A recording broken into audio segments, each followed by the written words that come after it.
The third pillar of fell energy was extinguished, and the dragon that lay roost in the castle walls screeched in rage.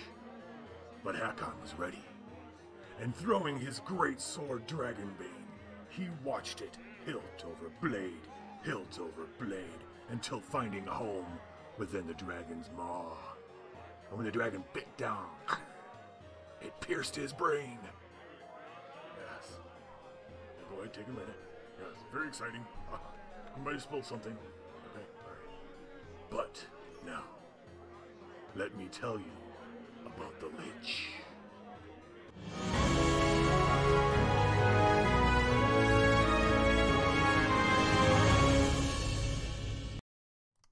Hello, Dungeon fans. Welcome to Tales from the Dungeon. This is the Liching Hour. I'm Kevin from Level 9, and tonight we are playing the Pathfinder Adventure Card Game. We are on, this is episode 21. We're quite far in the campaign of the Curse of the Crimson Throne. The party, Hakon, Lenny, and Fumbus, is at the moment have infiltrated and are assaulting different portions of this old, ancient, abandoned, undead overrun, and deemed demonically overrun castle in search of a very powerful artifact, a sword, that will help them. I believe it's sentient too, which is always a good plus. Which is going to help them end the curse, i.e. kill the queen of Carvosa. She happens to be wearing a dragon tooth crown. It is also an ancient artifact from that same castle that they're at. Some ancient dragon was there. It was slain by a paladin with this specific sword, and then it's somewhere along the lines, a crown was made from its fangs, and then it became a crown, and it curses anybody, drives them crazy, baddie. She's obviously very crazy, and our heroes are trying to stop her. This is we're pretty far in. This tonight is going to end the 5th adventure, and then we'll be starting the 6th and final adventure next. This is a big one because this is what's happening. So the castle has had all these pillars of fell energy that would fed into the middle of it, where there was a smaller tower protecting it, creating a shield of sorts, so they could not penetrate that until they destroyed all the different pillars. They've destroyed 3. The 4th and final one is coming out of what was probably the cathedral, based on the architecture, they think. And they've got to go into the cathedral, bust down, break that last pillar that is powering the barrier. And then tonight, we will also be going into the small tower to retrieve said sword. It's all horribly exciting. I got some new powers, and I'm looking forward to it. I finally figured out a really good combo with Hakon. Hakon is he's a human skald. He's like a bard. He's a bard warrior, king kind of dude, but he's also the hero of Corvosa. Corvosa, a blackjack. And this card and his card work really well together, I found. I'm looking forward to doing that. He's going to lead the group, and then it'll be Lenny, our gnome druid, who takes different animal forms to F people up. And Fumbus, our goblin alchemist slash mad bomber, who now has his whole body covered in glowing etched runes, thanks to the Shawanti tribe. Long story, TLDR, it's cool. Okay, we're going to start. They're infiltrating the cathedral, and yeah, he's a barbarian. How's it going, Egg Laddie? Thanks for stopping by. Barbarian. Right, and we're going to start out. Let me, let's see what Hakon's got. Oh, there's a couple things that I have to remember for this scenario. There are 5 locations. We're hunting down the master of these locations, of this whole area. 2 things I have to remember to do. One, I've got to I need to, at the end of my turn, this is annoying. At the end of my turn, I have to recharge a random blessing or a random divine spell.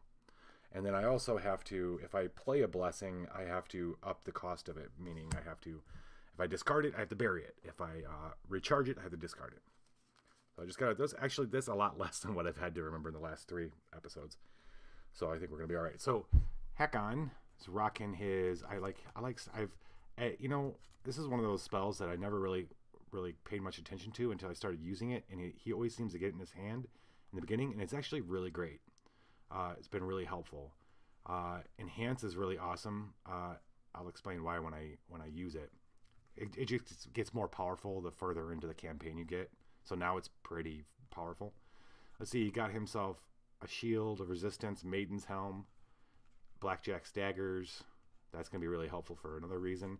And then he's got the Thundering Earthbreaker, which is a badass weapon. Indeed. And then his Harrow blessing is the Carnival. He always starts with that in his hand. We're going to draw the first, let's see, Cathedral. So the party, after the last pillar they fell was on a tower on one of the outer walls that was one of the walls that was still standing, which also happened to be a home to Poison Ivy. Pika! Hello. How are you doing? Mr. Destructed One, Mr. Destructed One. That's all. I don't get the little I wonder why I don't get all the little pictures in my video chat. You're okay? Just okay?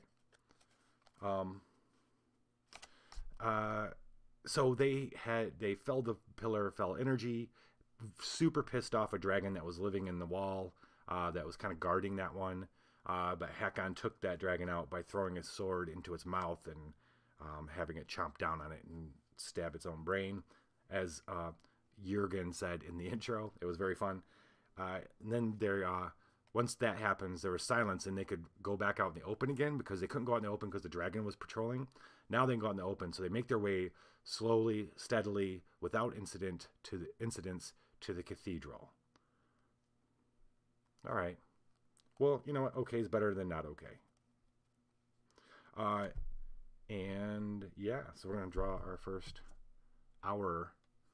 The hour is Nethys's Duality. On your check against a spell, add 1d4. All right. Good to know. Good to know. First card of the evening. In the cathedral. When you defeat a monster, heal a blessing. Well, shoot. That's pretty sweet. Ooh. So, as they make their way across the courtyard, it's uneventful. It's considerably less, I would say it's less dangerous now that they've taken out 3 of these portals and killed a lot of shit already in here. It's shit that was already dead, but you know how it goes. As they move up to the door, though, of the cathedral, one of the gargoyles that sits above the door turns its head to look at them and then leaps off. And luckily, Hakon gets that gut feeling he's being watched and looks up in time to see this gargoyle falling down upon him. It's resistant to melee, vulnerable, and it's vulnerable to magic. Oh, that's good. If evaded or undefeated. So, okay, so I already screwed up. I told you about how I really like this magic eye spell, and then I didn't freaking cast it. Shit. That would have helped me a little bit in what were just happening, because what it does is it lets me examine the top 3 cards, and then just check out, see what's coming. But it's okay. So he's resistant to melee, which means I get a -4 if I use melee attack on him. And that's great because that's all like Hakon does is melee basically. So I guess I'll just take the -4. Because Magic Eye is an attack spell, neither is Enhance. But Enhance, if you cast Enhance, it's going to help negate that in a -4. It won't be that bad actually. Alright. It's a 21.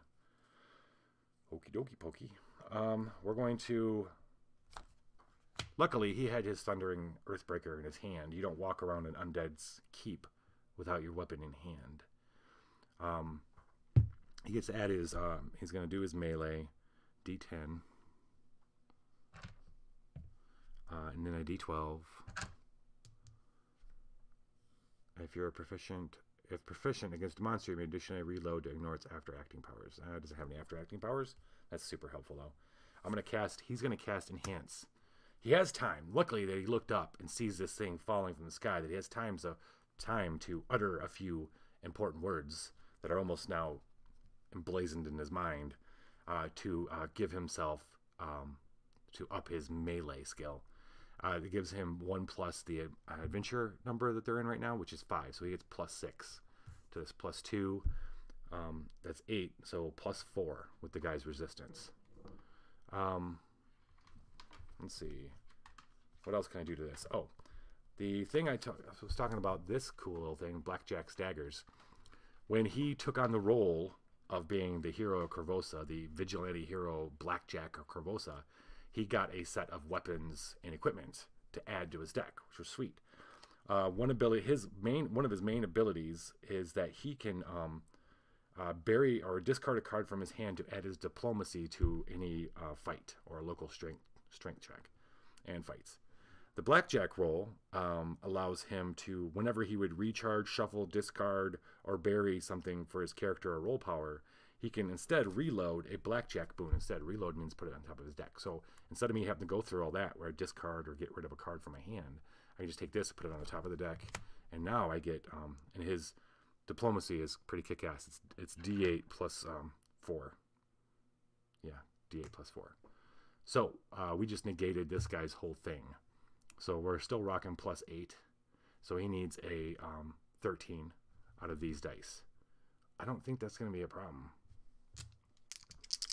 I don't think it's going to be a problem at all. And he's got a shield and a helm anyway, so we're going to be all right. So we got 9, 12, 15. Bam! He utters those words as he's batting up and swings, and this thing's coming down, and he hits it so hard with the thundering earthbreaker, it shatters into pieces.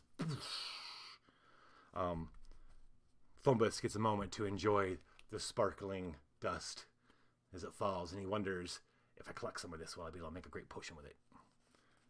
So he collects some, put that away for later. Enhance is going to go in his discard. Yeah. Goes into his discard. Oh wait, he gets a roll a divine check. Oh, he's not going to make it. That's his thing. He's proficient in divine spells, but he's not proficient enough to be able to regain them. It goes into his discard pile. He's going to have to heal to get that back. This, however, goes back in my hand. This goes away. Peace out, Gargoyle. Gargoyle. And then I don't have anything else to... Wait, hold on. We're going to... He's going to go ahead and cast Magic Eye now. So we have to look at the top 3. It's 1, 2... Oh, shit. And, get this. This is what I pulled. This is the very next card. That is the villain we're chasing across all these. What's going to happen is we're going to have to fight him. And then... Yeah. I get your last 3 bits. Thank you. The Lich. What's going to happen is, even if we defeat him, he's still going to run to other locations.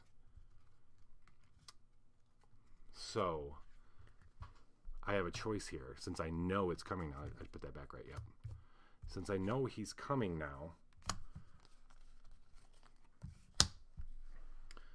Hakon, instead of in front of the door, having just felled the gargoyle, not wanting to be caught unawares again, while Linnea and Fumbus wait next to the door, he casts Magic Eye, and he senses incredible evil right behind the door.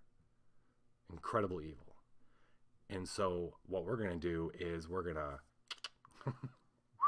At the end of his turn, he's one of his special powers, you may move, any local characters may move with you.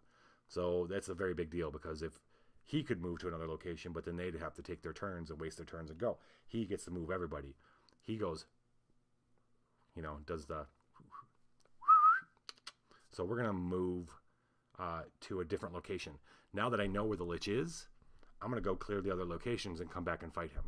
That way we don't have to fight him twice. We're going to move. They're going to move around the cathedral to a side door, a smaller door that leads to a shrine.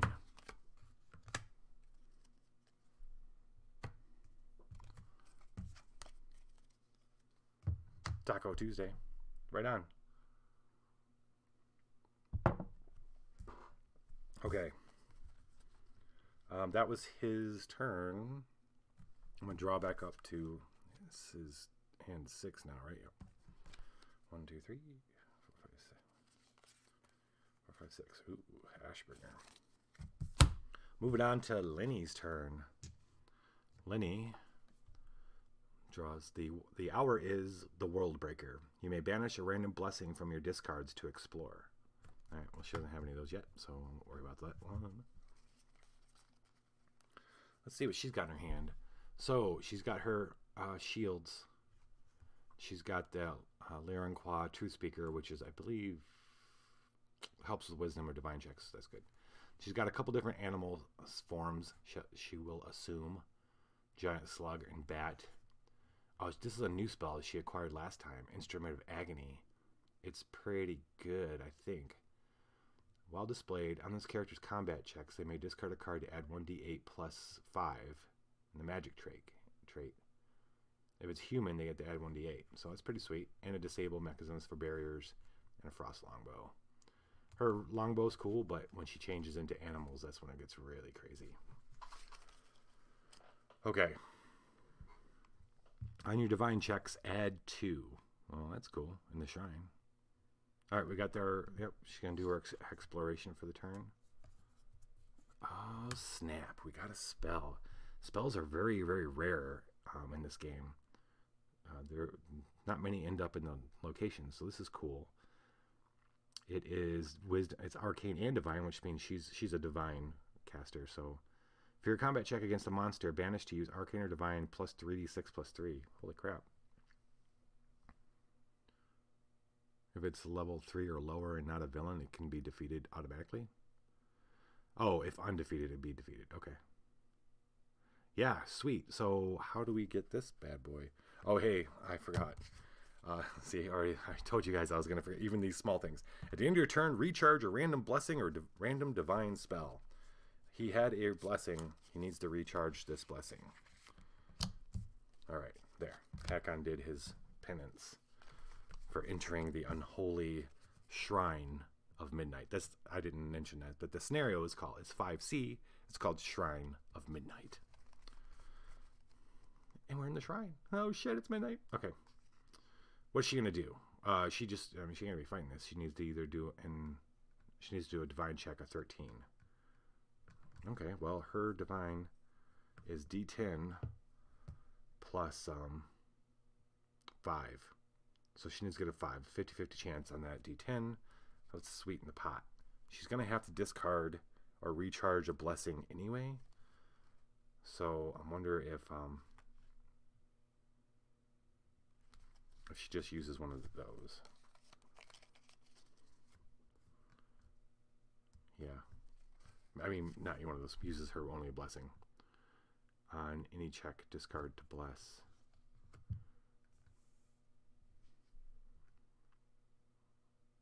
Okay, blessings giving her a D20, another D10. All right, we need 5. Boom. Got her a fancy new spell. All right, this gets discarded. She's gonna end. Now this is Lenny goes up to the door before. Hey, hubba.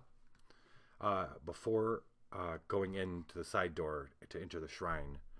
Lenny goes up to the door this time and inspects the door, and there's a few runes she hadn't seen before, ever, and magical kind of things, and that gives her an idea. The way the spells kind of work is you make connections, and when you connect a thought with a different thought, then you might have a spell to cast if it's and she's gonna have to try it out. And that's gonna represent what she just got here, the Death's Touch. All right. And holy shit! Thank you, hubba. Okay, she's got to recharge a random. So she's got to recharge a random divine spell, which is what she just got. There's 3. Watch her recharge that. Of course. So she has to put this in the bottom of her deck. She got it and promptly forgot it for now.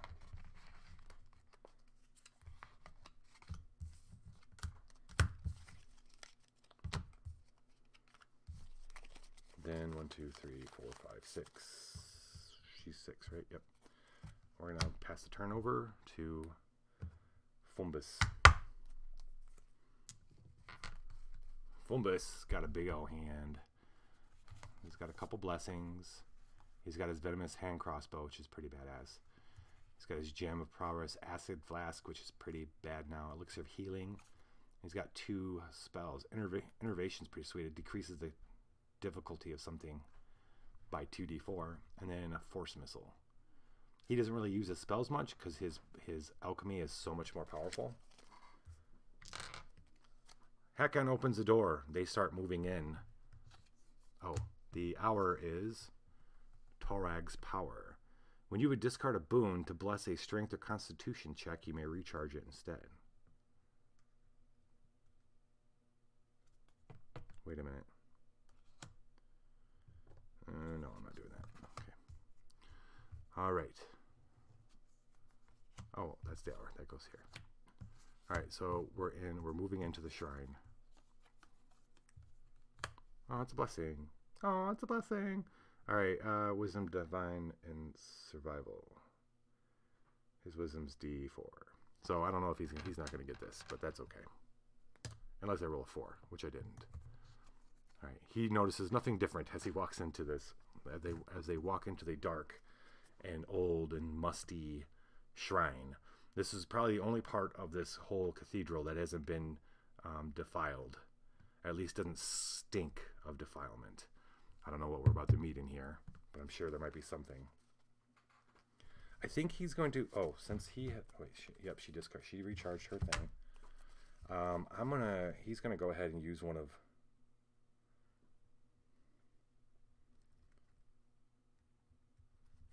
All right, he's going to use one of his blessings to explore again. Huh. You know how I said it wasn't defiled? Wrong. Wrong. Can't get much more defiled than something like a Fury Devil. Or better yet, they had opened the shrine. They had broken a seal. The seal had been keeping the truly evil out. When they opened it, having been much more pure of heart than anything else in this whole fucking place, Hakon moved in. Lenny moved in, and Hakon, and then Fumbus. But as Fumbus is moving in, because they had broken the door, the seal of this shrine, a lot of creatures in this whole place had been were very aware that this was one of the only places in the whole castle that hadn't been defiled yet. Suddenly he hears the beat of flames. Fumbus turns in the doorway to see this demon, huge winged flaming demon. The wings flamed, looking at him. It flies forward to attack. Immune to fire and poison, resistant to acid and cold. Oh shit. This is like...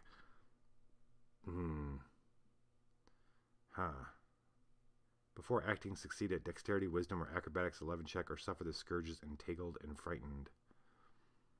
Okay, so...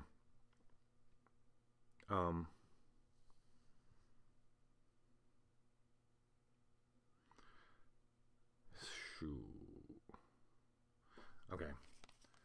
I think... So, these resistances, the immunity, fire, poison, resistant, acid, and cold...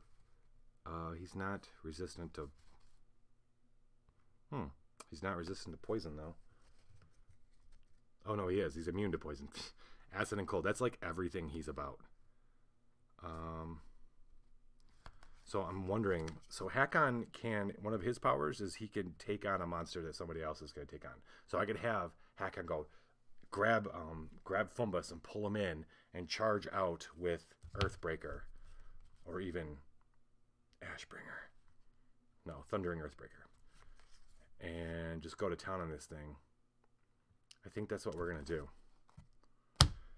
Suddenly, Fumbus turns. I see him in the doorway, right? And this demon's hanging out there. Suddenly he feels himself go as Hakon goes, "I've got this," and rushes out with Earthbreaker. As he rushes out, this thing swipes with its sword, and he's got to succeed at a. Well, he has acrobatics, so this is dexterity plus 3. His dexterity is d6 plus 3 is not going to get him past there. So we need. Fumbus is going to help him out with a blessing. Fumbus is going to help with another blessing. To bless him on that. We need to do roll 2d6. Right? Yes, I said his dexterity is d6. He's got plus 3. So he needs 8. 7. After the roll for each type of boon played on the check, add 1. Well, this was a boon played on the check. We need a 1, so that's 8 plus his 3 is 11. Just freaking barely. He does not suffer the scourges, entangled and frightened. Hakon rushes out. It swings. He dives over it, rolls, comes up, and swings with Earthbreaker. Thundering Earthbreaker. Yep, and he's not going to be able to avoid getting hit by this. I mean, he's not immune or resistant to it, is what I mean. Okay, so I had drawn Blackjack Stagger. I'm going to do that again, where I put that on top. I get to do a D8. I almost feel like I'm cheating. D8 plus 4. Right? Yep, plus 4. Plus 2 is 6. Plus 6. So he needs a 17 out of those dice. I think I'm going to... No.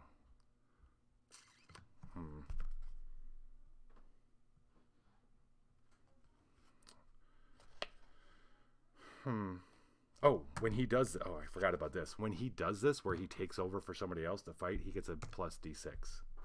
So we're going to try it out.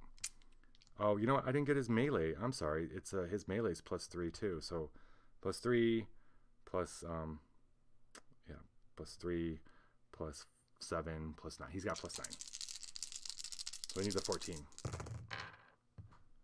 I crit on a 12. So boom. He dives over this thing's sword, comes up and throws, like, just batters up, bam, hits another flying thing right out of the air. This time, though, it doesn't burst into pieces. It crumples and goes flying. And then they see it hit a far wall and go down, and the fire goes out. Hakon gets up. Hakon's very much feeling himself these last two scenarios. He is kicking ass big time. We're going to put this back in his hand. This is dead. 1, 2, 3, 4.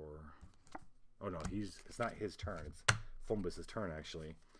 Fumbus has to discard a random divine spell or blessing. He has neither. So 1, 2, 3, 4, 5, 6, 7. Okay. And we're going to pass now. It is Hakon's turn. Hakon, the hour is the mountain man. On your strength or constitution check, you may recharge a card to reroll. All right, let's see. On divine checks, add 2. I didn't do that before with her, I think. Ha! As they make their way into the sanctum, because they broke the seal on the one door, there was an interior door that was not closed, but the barrier itself was sealed, and that turned that off as well. It's literally been defiled now, and to a degree, and the zombies from inside the cathedral start rushing in. That is the henchman, right? Yes. Perfect. Okay. They're pretty easy. 9. Oh, and then 11. Oh, wait. 9 and then 11 plus 5, so a 16. Immune to mental and poison if undefeated. Hakon, right as Hakon comes inside, they hear the sounds of the zombies as they start filtering in from the greater rooms. He wades into them, swinging Earthbreaker. All right, first combat, he just needs, okay, that's a D12, a D10. He's got +5. I think getting a 4 on this isn't going to be that hard, so we're just going to roll it. 11 and 9 is 20, so yes. So he hits the first one, it's like a big dude. He just kind of splatters. But then, while he's doing that, others come crowding around him. So he's going to spin and take them all out. Same roll. I don't have that fancy little... Well, I can.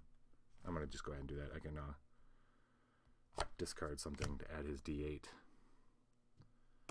I just got to memorize it. It's 3... why I don't have this memorized, I don't know. Oh, because I haven't been playing in a while. So 3, 4, 7, 8, 9. 9, so I need 7. No, I have 5. 7. 6. Doesn't matter, I got an 18. He spins. He stops. And Lenny, this is uncharacteristic for Lenny. She gives a small clap. She's quite badass herself when she gets her chances. Heckin goes, ha, yes. All right, we got to succeed at a... Okay, so this was a closing minion. It's a story bane's closing minion, which means we can do the close thing to try to finish this room out. Succeed at a wisdom or divine 5 + 5 check, so 10. Okay, this is the unfortunate part. Wait, hold on. Is that anybody? Can anybody do that check? I forget. Anybody at the same location, I wonder? I kind of think, okay. You, location, whatever, to close. If your location, you may attempt to close it during your...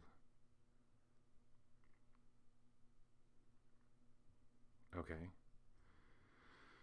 You play... I don't think so.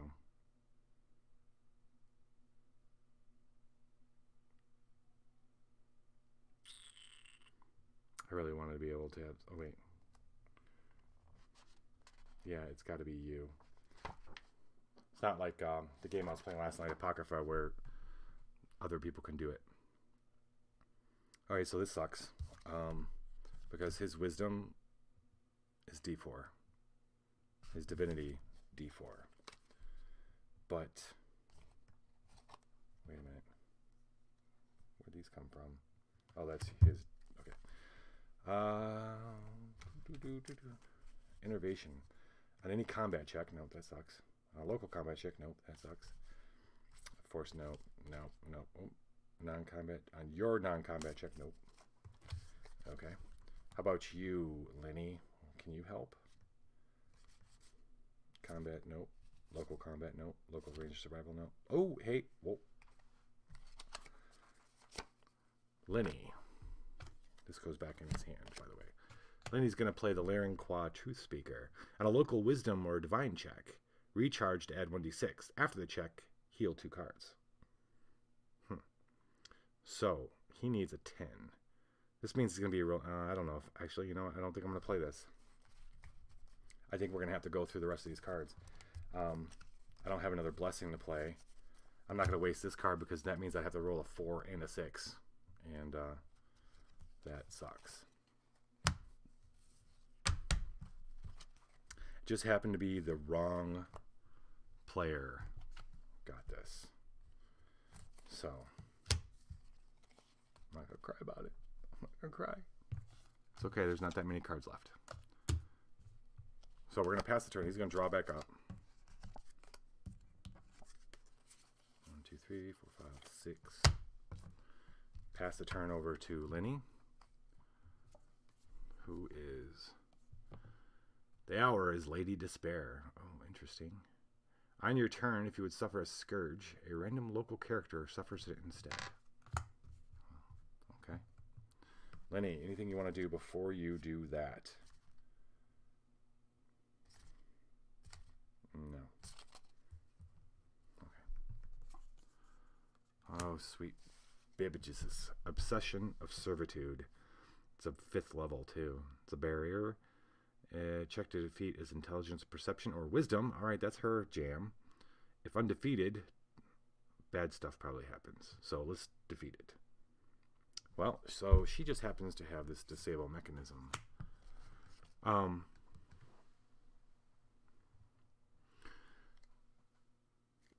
just happened? So they look out the room into the cathedral proper. There's yet another door, though. Unbeknownst to her, that it's actually it's a little repository for some holy books and things, and it's cursed. And when Lenny goes over there, there's no telltale runes or anything because it's just the nature of the curse. And she goes to try the door, and the curse is that whoever touches the door is bound to protecting the books for all eternity. There's a skeleton near it that's not alive. That is the last person who was cursed by this. So as she gets close, she starts to feel the tug, the tug in the back of her neck of magic, and something is going on. She's learned to trust this feeling quite a bit. She's going to cast Disable Mechanism. What can she? This is a Curse Task Undead. Okay. This only helps with locks, traps. Right. Construct. Nope. This isn't going to. That's not going to help at all. But that's okay. She's still. What can help is what we almost tried to do last time. So there's a Wisdom check. She has a D10 plus 4. So that right off that is good.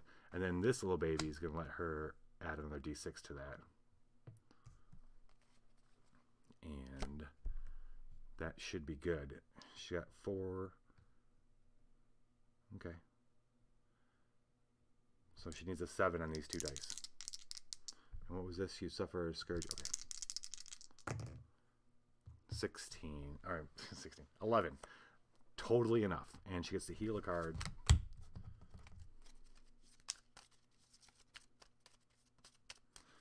She used a little magic that she'd learned with spending some time with the Shawanti tribe, which was all last adventure. That was a thing, let me tell you. So she says some words of power. She draws from, this is magic that she's not necessarily used to, but the Shawanti had showed her some things, and she dispels this curse, opening the door to find it just being, well, actually, let's see what the next card is. She's not going to explore. She can't. So 1, 2, 3, 4, 5, 6. Passing the turn to Fumbus. The hour is the juggler. On your check, you may discard a card to re-roll a die showing 1. Ooh, that's something I need to remember that I have the option of doing. Oh, hold on. Scheiße. Hold on. Okay. He had to recharge a divine spell. She needed to recharge a divine spell. Jeez, oh Pete's.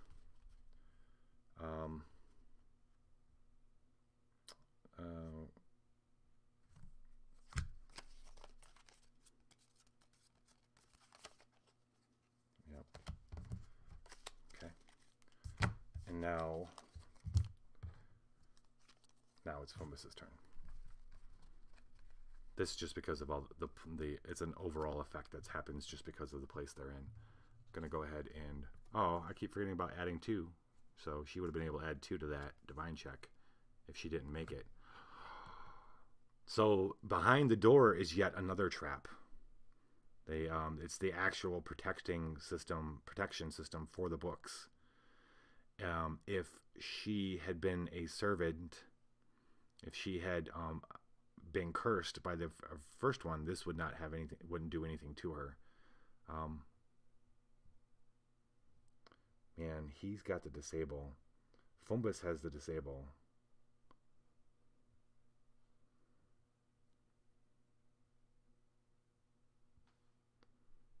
Okay. So she doesn't have disable. But wait a minute. It's a trap. It's a trap. Oh, wait, no, this is Fumbus. I'm sorry, this is Fumbus. So Fumbus comes up, interested in the books, right? So Eleni opens the door to reveal the books. It's a small closet with book stack.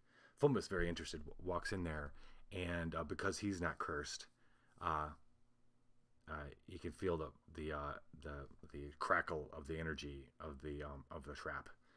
So he's going to he's got disable, so he could do. His disable is D10 plus 4.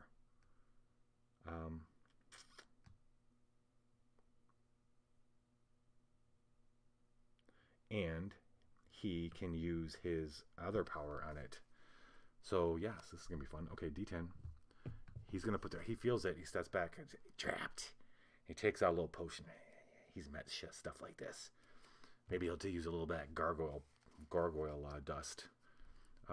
He's put together a little potion. He gets to recharge one of his alchemy or attack spells in order to add 1d6 with the. He's going to add a little fire for flare. If he does that, he gets to add yet another d6. Haven't I marked that off yet? Okay. So I have plus 4, right? Yep. Yep. Yep. Yep. All right. So he needs an 8. 6, 7. That is not 8. That is not 8.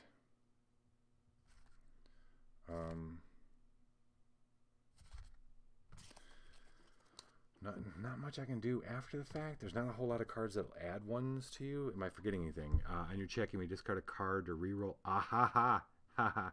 I told you I didn't want to forget that. The hour is the juggler. On your check, you may discard a card to reroll a die showing 1. Definitely discarding. Question is, what am I discarding? We'll discard the Hell Knight of the Nail. Reroll this bad boy here. Okay, I just need a 2. 5. He throws this little vial. Little spark, little flame goes, blue flame, and the energy around the books dissipates. None of that fire touched the books, by the way.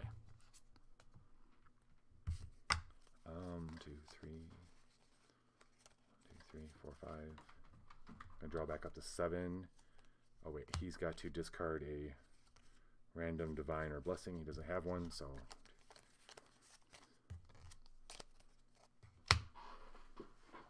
we're moving on to Heck-On. Heck-On? Heck-Off. Okay. The hour is the Waxworks. At the start of your turn, discard a blessing or suffer the scourge exhausted. Oh, okay. That's freaking great. Well, he doesn't have a blessing, so we're now exhausted.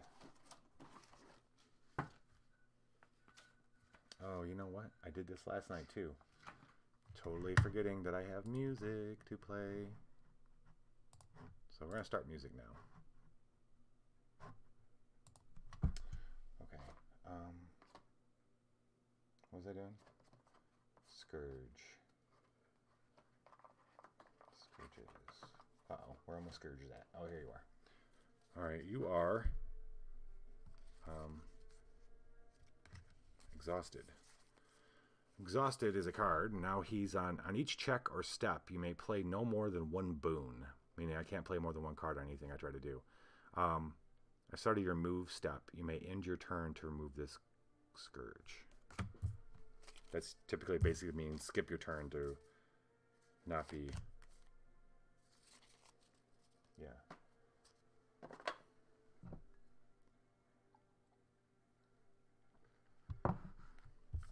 Okay, so I'm exhausted right in the beginning. I'm going to see what this next card is before I figure out what the fiction behind that is. Is there anything he's going to do? Nope.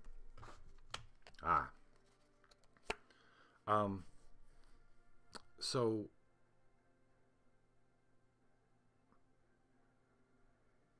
Heck-On finds himself after everything that just happened, the gargoyle, the angel, and the zombies, while Lenny and Fumbus are taking care, are like checking out the books, he sets and finds himself a little tired. Does he get Sarenrae's Light's blessing though? Wisdom, divine +5, so he's got to do a 9.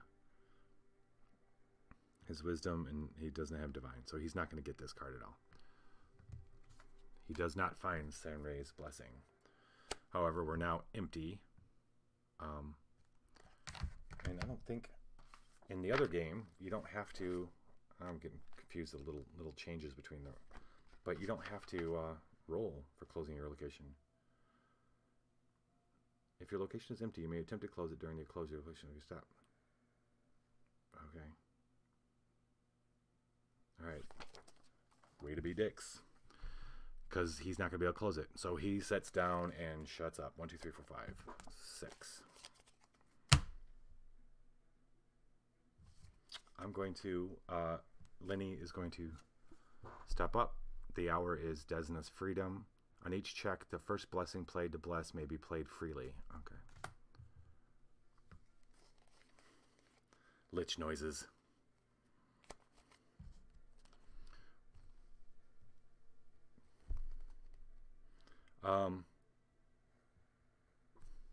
Hi, Age. Okay. All right. What are we doing? Okay, Lenny's gonna close this fucking location. She needs a 10. She rolls a d10 plus 5, so she just needs a 5. She gets add 2 to it, so this should happen pretty easily.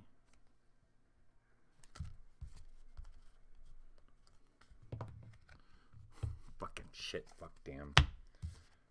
Stupid shit. Oh, wait, no, that's a +2. +2. I get +2 because of this stupid thing. So, boom, you're closed. All right. All right. So that's closed. 1, 2, 3, 4, 5, 6. Fumbus moves on out the door. It wasn't the. It turns out to not be the main cathedral.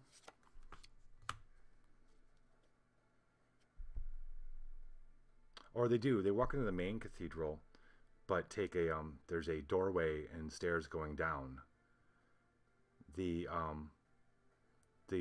fell energy pillar that's coming out of the yes, let's describe this. So when they enter the main area of the cathedral, they see the fell energy beam coming out, but it's coming from below. It's coming through a hole in the floor of the cathedral, the marble floor of one portion of this cathedral. And so there's a door going down, a doorway going down, stairs going down. So Fumbus beelines that way. The others are going to have to join him in a second. He's always going first. Stealing ahead. I think Lenny might shoot off in her own path in a second.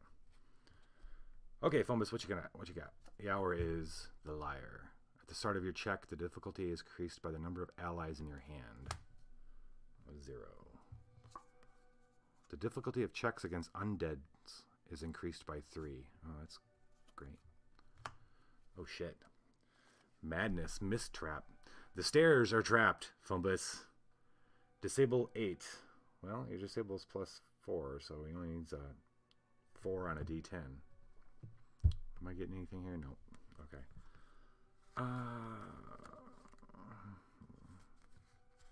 Don't want to do anything to try to... Or just take a chance. Local intelligence wisdom? No.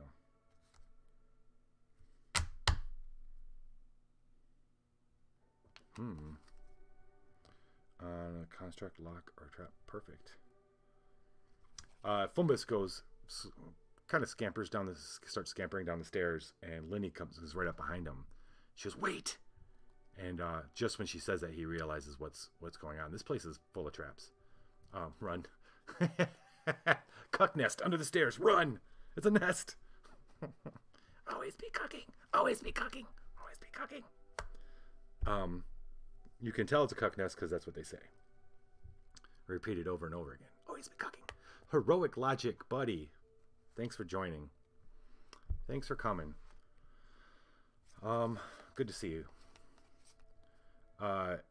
Okay, so he's got to roll a d10 and get a 4. I don't like the chances. I don't want him. Wait, if defeated, draw a new spell or item. If undefeated, suffer. Yeah, I want him to defeat this. She's going to cast a disable mechanism spell. Allows on any disable check.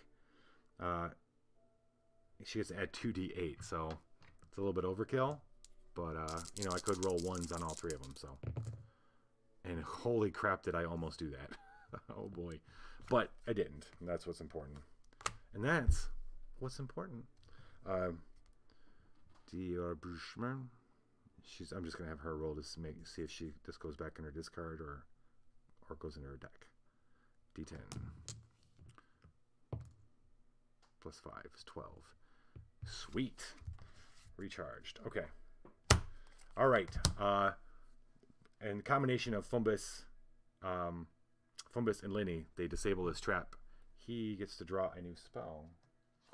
So that's cool. What do we get? Vampiric Touch. Fun. Then you may heal a card. Okay. That's gone. Does he want... Can he explore some more and just be like whipping through this or what? No. 6, 7, 8. There's 8. He has to discard one. Discard the lightning touch. Okay. We're gonna. Fumbus's turn is over. We're moving on to Hakon. Hakon is going to. Oh, you know what? He needs to move to this location, so he can't get rid of his exhausted. So he's coming to the crypt. The hour is our lord in iron. On your combat check, you may reveal any number of weapons for each. Add 1. All right. What does he meet as he walks down with Lenny and Fumbus into the crypt? A blessing. 9. Constitution and Fortitude. He ain't gonna make that one either. You think his Constitution and Fortitude would be really big, but it's not. It's just a D8. I haven't leveled any of that up. No. Okay. At least he's there. Okay. And Chet. Oh yeah, I'm gonna discard. I'm gonna keep going. Discard this Sable Company Marine to explore. On your first combat check, add 1d8. So that's cool. And boom. Oh, how do these bastards find us? So these guys are assassins that were sent out to kill us, and they just keep popping up everywhere. Even in the middle of incredibly evil, defiled places like this fucking place. Okay. Well, he gets a D8 because of a Sable Company Marine. He picked up a little trick from this guy he met in an inn who was a Sable Company Marine.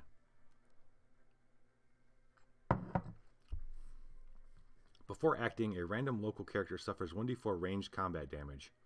Oh, he's going to take a shot at one of us like a bastard. Fine. Random local. Hakon is 1 to 2. Lenny is 3 to 4. Fumbus 5 to 6. Fumbus is taking 1 point of damage. That's cool. I can live with that. I can live with that. And he's going to discard. He doesn't have anything to protect himself right now. But it does have healing, so that's okay. Knowing that I have healing, let's dump this for now. So, a shot, a crossbow bolt out of the darkness, barely misses Fumbus's vital organs, just giving him a minor wound, but enough to make him cry out. And out of the shadows, one of these assholes, Hakon says under his breath, he isn't going to be using wisdom and perception. That would be pretty great. Instead, oh shit. So this guy's going to be a 20. 10, 5 plus 5. So he's going to be a 20. But I get that D8. I got Earth. Oh, I got, like, this is bad news for this dude. D10, D12, D8. Reload Blackjack's daggers in order to get another D8. And I'm all, like, suited up. 3 plus 4 is 7. 8, 9. Plus 9. I need 11. 11. This guy comes out of the shadows, and before he knows it, is knocked so far back into the shadows that he just squishes against a wall. They just keep moving. No time for this business. No time for this silly business. I played just one card, yes. Alright, he's going to draw back up. 1, 2, 3, 4, 5, 6. And pass the turn to Linny. This would be good if Linny gets this, because you got to close this with Wisdom and Divine too. So now they're walking. They're down in the crypts. Crap, this is the hour. This is the hour. Kind of thinking, well, they need Wisdom. All right, screw it. They're going to stick together. I was thinking about splitting the party, but it's not going to happen. The desert. When you move, during your move step, bury a card. Yeah, whatever. Look at this little guy. Little sphinx with a hat. Look at your hat. You're sassy. He's got himself a little guy, a little man sitting in his hand. Sassy. All right.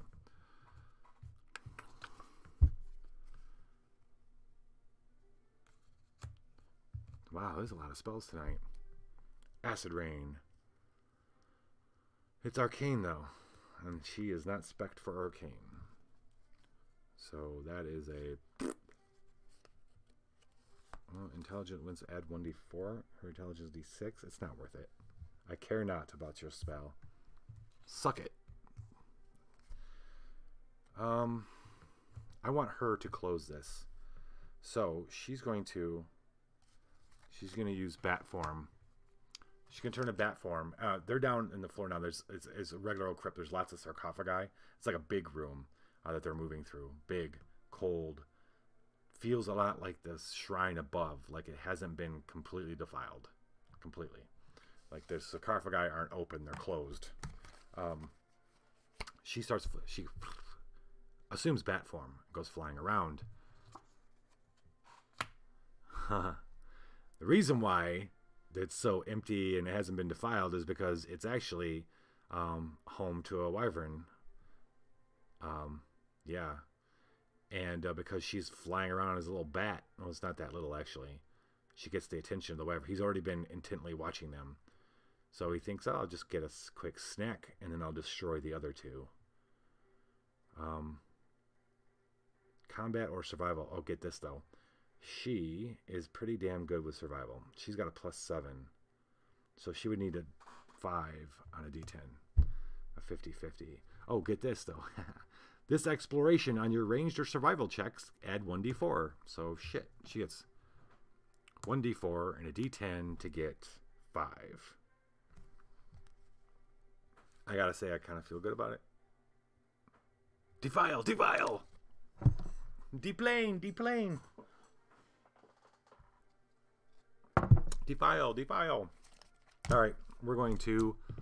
She's going to use her... This wyvern comes out of nowhere, roaring.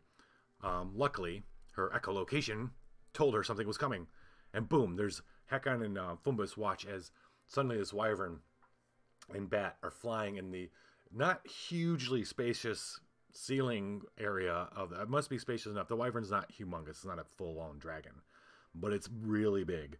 So it's chasing her as it goes through. And let's see if she can outwit it and make it slam into a wall. Oh, hold on. Before acting, succeeded a Constitution or Fortitude 8 check or suffer 1 poison damage in the Scourge poison. Okay, so this is going to determine whether or not she actually sensed it or not. Her Constitution is 8, D8 plus 2, which is not horrifyingly bad. She has to roll pretty damn good, though. Defile check, DC 20.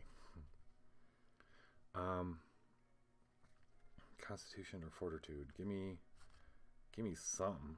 Just give it to me. Give it to me something. Do I have anything that's going to help this a little bit? Well, I guess she might just be poisoned. Unless she rolls really good. Alright, let's see if we can roll really good on that one. That's a D8. Okay. She gets a D8 plus, what did I figure on that here? She D8 plus 2. She needs to roll a 6 or better. 5! 5 or better. She misses by 1. She suffers 1 poison damage and is now poisoned. She's going to drop her frost longbow as it poisoned. And the poison scourge isn't that bad. After you reset, after she draws it. Yay! Thank you, Heroic. Thanks, buddy. We're going to try a reroll. 3! Thanks. After reset, recharge a random card. When you heal any number of cards, you may remove the scourge instead. Okay, so she's just got to heal herself to get rid of the scourge. It's not too bad. Now, the real roll. The real roll is her D10 plus a D4, and she needs to get, what did I say, 4? Because her survival is plus 7. She needs a 5. She needs a 5 on these. Boo. Booyah. So, here's the upside. The silver lining to this cloud is it comes out of nowhere, spitting at her, right? She gets hit with the poison. She managed to barrel roll out of it. It's coming after her. It's so intent, and it's stupid. Maybe it didn't even realize that she had turned into a bat. It just realized there was a bat, other flying object, and because she's a lot smarter than it, she's able to maneuver around. It's a little bit close corners. Maybe there's a pillar or two or a big standing crypt, and she does a juke, and boom, he slaps, and heck, and they hear a crunch as it hits the pillar or whatever it was, and falls to the ground, and then just twitches, its wings twitching. Lenny flies back. She undoes it. She's wiping the poison off. She goes, damn. So wyverns are stupid. So stupid. Okay. Okay. Alright, she's gonna reset now, and she's gonna have to recharge her random card. So she gets 6 cards. 3, 4, 5, 6.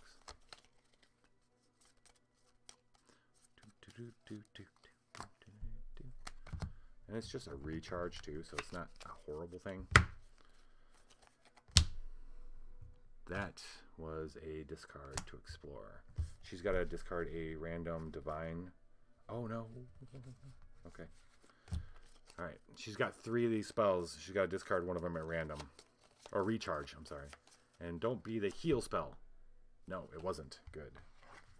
She's got a heal spell. She'll cast that next turn. Yes.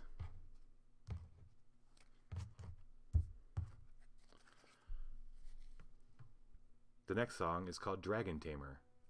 Sweet. Alright, moving on to Fumbus. The father of creation is the hour. When you would discard a boon to bless a strength or constitution check, you may recharge it instead. Okay.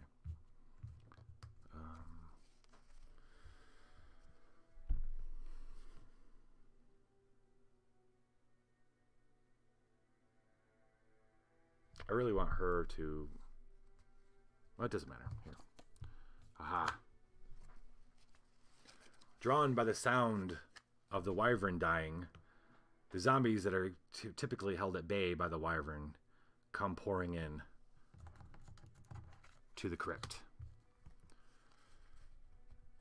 I got this one. Fumbus says. Oh boy, does he. Okay, well, let's get the first thing first. The first one. The first one, immune to mental and poison. Okay.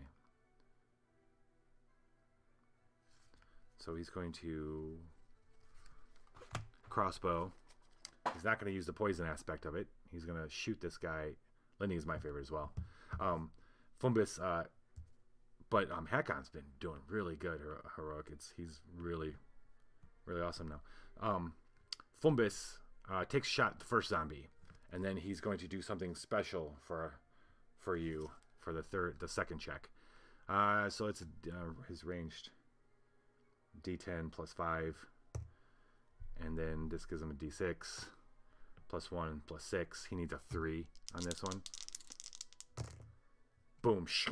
One goes right in the head, and he hits that in the head. And the other hand, with the other hand, he's throwing a fireball. He needs a 16 on this check. With his fireball beads, take one off, throw it. He's rolling 3d6. Wait, it's 3d6? Yeah, plus 12. So 3d6 plus 12, so he needs a 4. I just got to not roll 1s on everything. Fireball. All the zombies fried. Crispy zombie. He needs to make an arcane check to not... oh, this is cool. This is the first time in this game I get to do this. He's got a new little power. Just got to make sure... Oh, he doesn't have to. He doesn't have to roll. He just automatically... When you banish an alchemical or arcane attack spell, this is arcane attack, he can discard it instead. When I do that, he gets to recharge a brand new spell. Somehow, by doing this, by using a spell, he gains a new spell, a 0 level one, and it gets it's put at the bottom of his deck. I got a little pile. There's 0 level spells, but still, more cards is more cards, especially in this game. Dead zombies. Okay, he's not going to be able to make this wisdom or divine check to close the crypt, unfortunately. He is not that wise. It's so much better. I think it's so much better. It's so much more engaging because you know how in the first whole set you all were just playing solo basically. There wasn't a whole lot of opportunity other than blessings. Blessings were the only way you could help somebody else out. And in here there's so many different things that that you can help each other on. That's what I like. I like the interaction. Otherwise it was... So that's why I didn't go anywhere past the Rise of the Rune Lords. That's the one big thing. And there's other things about this. I know I haven't played it with real people yet, so I'm looking forward to playing it with, as soon as I'm done with this campaign, I'm going to take it to friends that we play, and in between Gloomhaven, we'll play this. We've been playing Gloomhaven but through Zoom. It's actually worked out. Before the complete and utter lockdown here in Michigan, my friend gave me, he was really smart. He gave me my character, and he gave me the monster card, the monster sheets, and all the monsters, and then a few other things, so that I'm in charge of the monster decks and all that kind of shit. And then they're in charge of the board and all that kind of stuff, and that's working out really well. Yeah, so there's a lot of differences in the missions too. It's not all Where's Waldo. That's for sure too. This is the game it should have been. I will say that. This is the game it should have been. They shouldn't have went through, like, I don't know how many sets did they go through? Rise of the Rune Lords and Mummy's Curse and all that shit. They shouldn't have went through all those to get to this. It took them way too long to get to this set. Okay, right. That was Phoebus' turn. 3, 4, 5, 6. Oh, I gotta get rid of a divine spell or something. Nope, don't have to worry about it. 1, 2, 3, 4, 6, 7. On to Hakon. Hakon is going to... He's going to pass his turn so he can get rid of Exhausted. That's what he's going to do. 1, 2, 3, 4, 6. Which is perfect because that sets Lenny up for two things. One, Lenny is going to... she's going to Cure. She's going to cast Cure. She's going to heal herself 1d4 cards. 1d4 plus 1, I mean. So 3, which is all she has in there. So that's cool.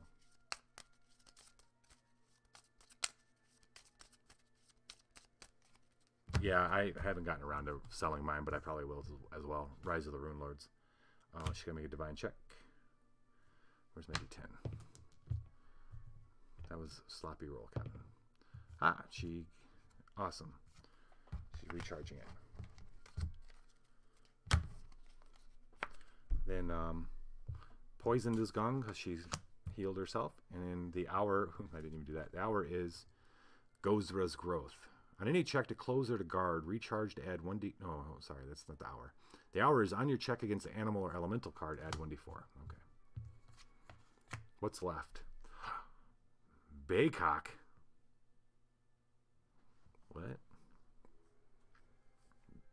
Excuse me. Bay what again? What did you say your name was again? Oh boy. The final boss of the crypt. They hear one of the sarcophagus is opening.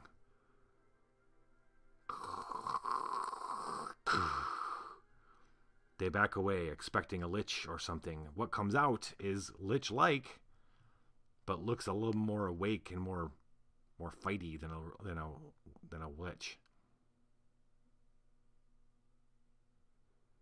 That's a really good question.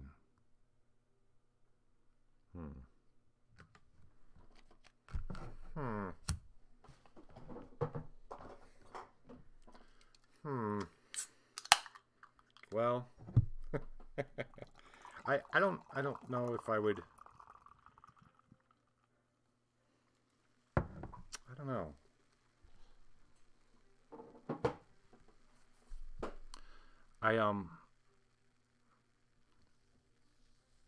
I like this for the advancement of the characters. There's not enough advancement of characters in Apocrypha, as you know, just the fragments. So that's a little lacking. So mechanically, I like this better in some ways. But thematically, I think I like Apocrypha better, but just because it's a lot more original.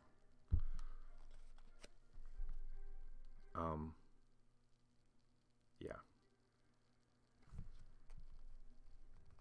Plus, when it comes down to it, Apocrypha, I feel like when I'm playing it this way, I feel like I'm narrating. There's more role-playing going on, like story between the characters, a little bit more than this, where it really just comes down to we're fighting monsters all the time. Fighting items, fighting monsters, which is... It's weird to say because that's kind of the same with the cards with Apocrypha, but it's just slightly different. Baycock, what are we doing here, buddy? When examined, we're not examining you. Immune to mental and poison, fine. Before acting, if this is your first exploration of your turn, suffer 1d6 force damage. Oh, so he comes out, and when he comes out, Lenny's like in front of him, or in front of the sarcophagi. He screams, "Raw!" Boom! She's blown back, and shit. Suffering 5 points of damage. Okay, that's pretty much her whole hand.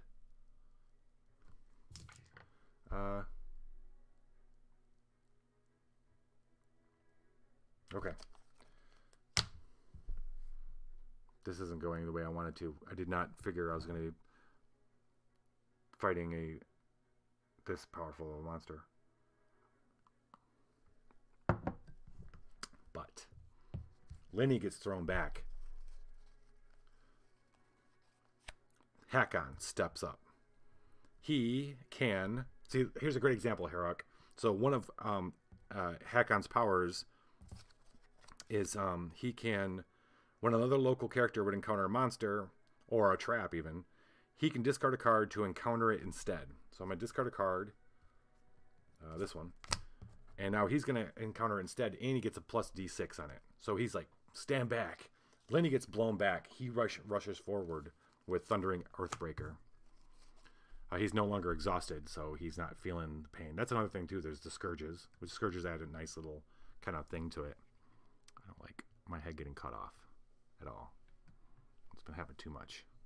Too much. Okay. Okay, so, yeah. D10, or D12, D10, D10, D12, D6. He gets the plus, well, I don't remember. I got to write this down so I always remember. 3, 4, 7, 8, 9.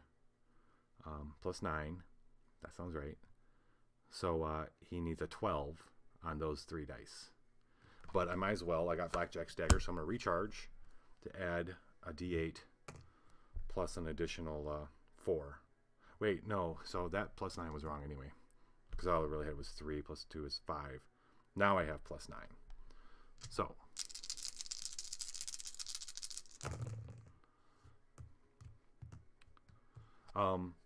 This guy starts getting out of this coffin, and he doesn't even make it. He's a big pile of bones because the Thundering Earthbreaker blows him apart. Thank you for playing, Baycock. Lenny gets up, dusts herself off. She's the best one to do this wisdom check or divine check. It's D10 plus 5. She needs a 5. She needs a roll of 5 on this. She doesn't have any cards left in her hand, so we're just going to have to hope that she rolls it.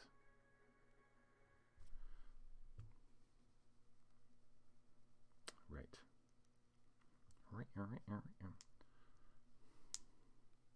Come on. 8. Hell yeah. Okay. We have closed the crypt. We're leaving.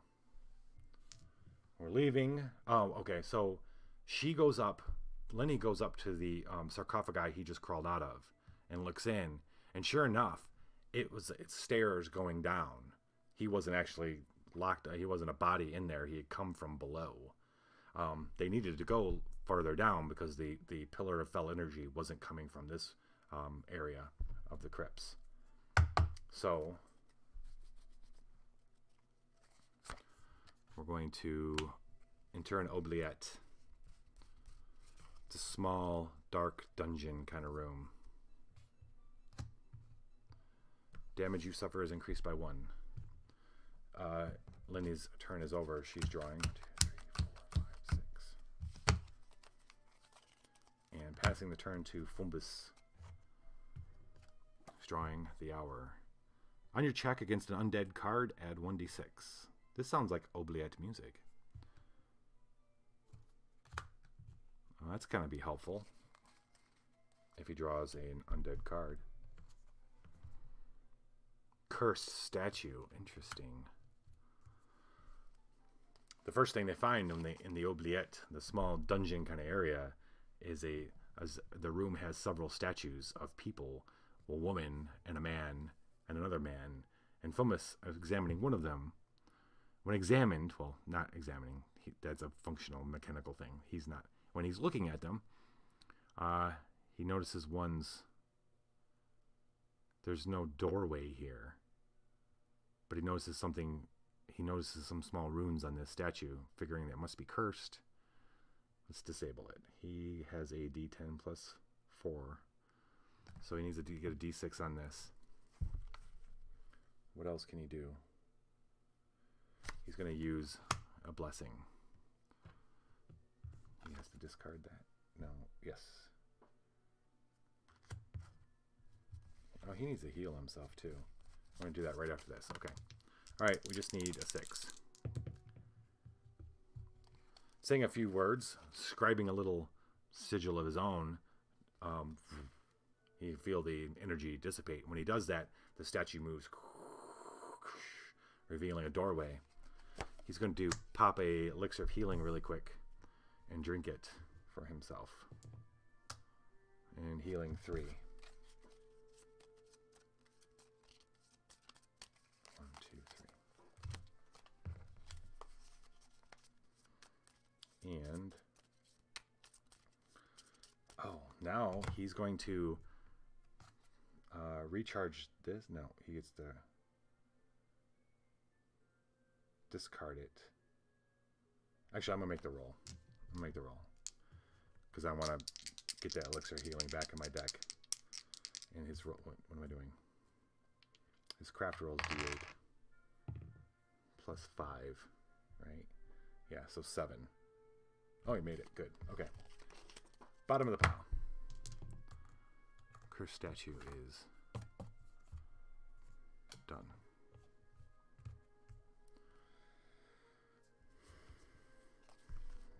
Can he explore again? I'd like to, but I cannot.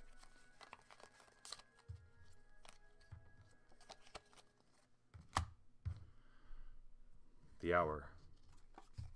The sickness. On your... Oh, man, we got... On your check, when you suffer damage, suffer the Scourge Plagued. Okay, let's not suffer damage. Heck on. What do you say? Worm Smite. Ooh.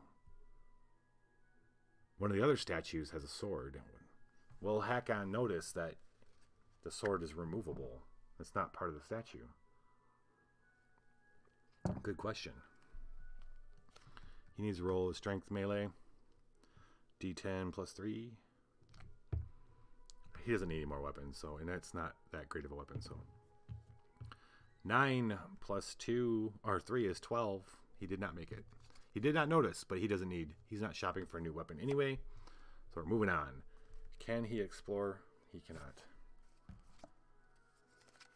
He draws his cards and passes his turn to Lenny.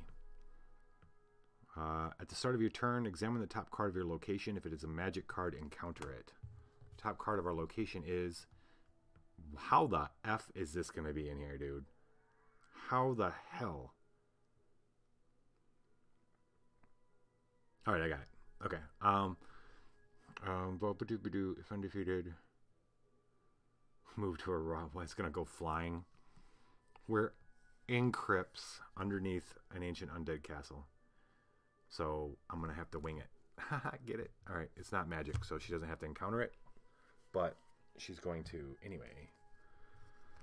What does she want to do first? I know it's coming.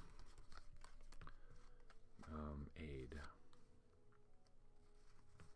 I think she's going to use that. Alright, it's time for Lenny to fuck something up. Let's do it. They walk they walk through the little tunnel, the little hallway that's revealed by the statue, and find them in a room with lots of other statues. People, but also creatures, monsters, large birds. It's a big room. And as they're walking their way through these statues, one of the statues suddenly comes to life. It just happens to be the big rock, a very large bird. No idea what triggers it. It just comes alive. Lenny's the first one to respond. She's gonna go. She's gonna go bat again. She happens to have that again. This time, so she's this is the first time she's done this the whole game. She hasn't been fighting that much. She gets to use her survival die. She takes this form. Her survival die is +7. Then she gets to add a d6, and then plus the card's level. It's a 0. So, and since she's adding the animal trait, she gets another d6. So d10 plus 2d6 plus 7. Well, 7, so that's 12. She needs a 12 on these. That doesn't sound that bad, right? I'm going to go ahead and cast this spell right here, though, because she's going to have to get rid of it anyway at the end of her turn. Did he get rid of anything that he could? Yeah. So the aid gives 1d4 plus 5, so she's going to mess this bird up. 9, 11, 15, 17. So she's going to do the same thing, though, this time. She's going to... Their rocks are just as dumb as wyverns. She goes bat, a little bigger bat, though, to make sure she catches their attention. It goes, and sure enough, it goes right up after her. Being a creature of the air, it cannot resist it. And she starts taking it on this this route through all the little other statues. And it starts smashing statues, smash, because it's too big to keep up, until finally it smashes its last. A gigantic minotaur statue. It crashes into it, and it falls on the ground, and while it's crying, the head of the minotaur falls and smashes its head. Squawk. Squawk. Mother effer. Alright. Ooh, and she gets to recharge that shit. This gets recharged. No, is she shuffling it now? Did I check that?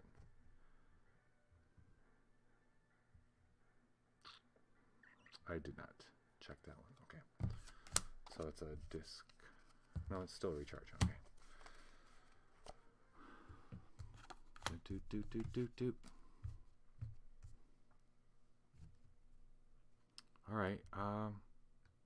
Does she have anything that will allow her to explore again? She does. Let's do it. Leech.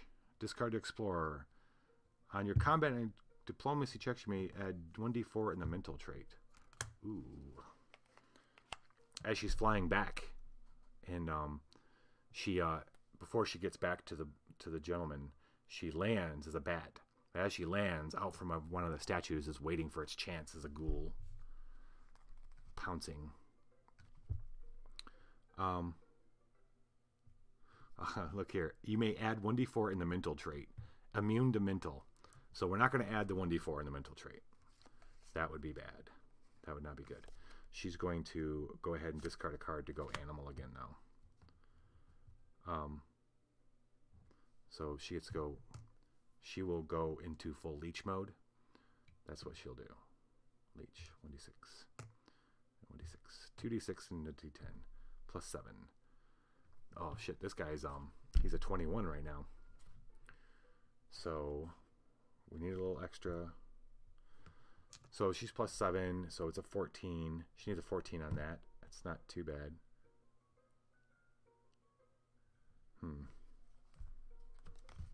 That would have been nice to have that extra d4. Ooh. Hakon isn't that far away. He's got his blackjack daggers. He can add 1d4 to somebody else's combat check, plus 1. So it's now plus 8. So 8, 6, 7, 8, 9 plus 8 is 17. That is not enough for this roll. Well, it's 18 actually, but still she needs 21. It's a lot of crappy rolls. Look at that, 2 1s. Okay, so if they fail the check, this is because of the blackjack daggers. If they fail the check, they may evade their encounter. So, he throws a dagger, and it hits a statue right in front of the ghoul, and makes the ghoul pause. And knowing that it got the drop on her, Lenny slithers off as a leech, and loses it, and goes off into the darkness of the statue, and loses it in the statues. So we're gonna reshuffle this sucker back in. Knowing me, it's probably going to the top of the deck.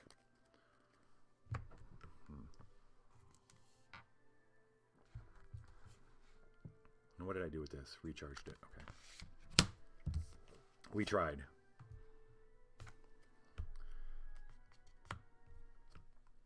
So she's going to pass her turn now. 4, 5. Ooh, she got... Alright, that's one of my favorite cards of hers. Okay. Getting low on this deck. This is scary. Scary. Scary. Okay. Fumbus's turn. When you fail to acquire a boon, you may shuffle it and a new monster into its location. Boo. Anything you want to do before you do this? No. Ah, the ghoul. Yes. Told you. Told ya. Fumbus was tracking, however. And he's going to... Oh, hold on, I gotta make sure she wasn't discarding a card. Yeah, she had to discard a card. Or recharge that card.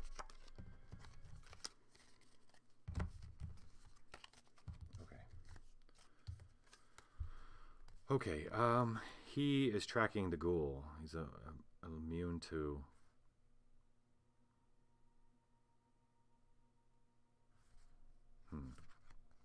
Well, you ain't immune to fire, brother. Tingleburn bag. Boom. Yeah. So this one's like a 21. He gets his ranged things. D10 plus 5. D10 plus 5. Let's do this. Plus 2d8. I need another d8.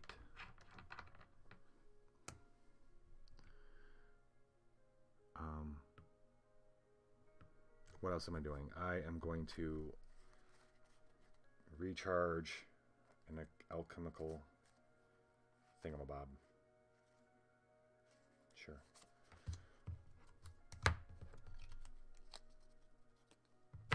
To add 1d6, or actually 2d6. Excellent. So I got plus 5 in all these.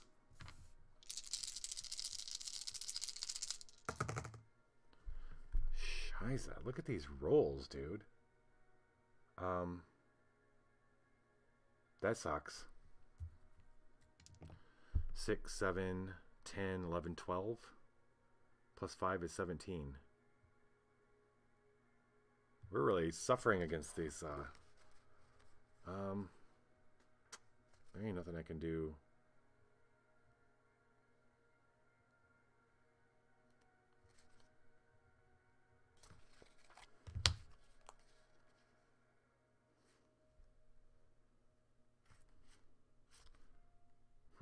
Okay. Well, here's the deal. Because of the Tingleburn bag, he throws this bag. He sees the ghoul go off trying to look for Lenny. He throws the Tingleburn bag, which is like explosive. It explodes, it blinding the ghoul, but doesn't kill the ghoul. And so Fumbus is able to move away, so he's not going to get hurt.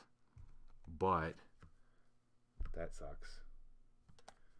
Butt sucks. This is slowing us down big time. Oh, where's my craft? Craft is D8 plus 6.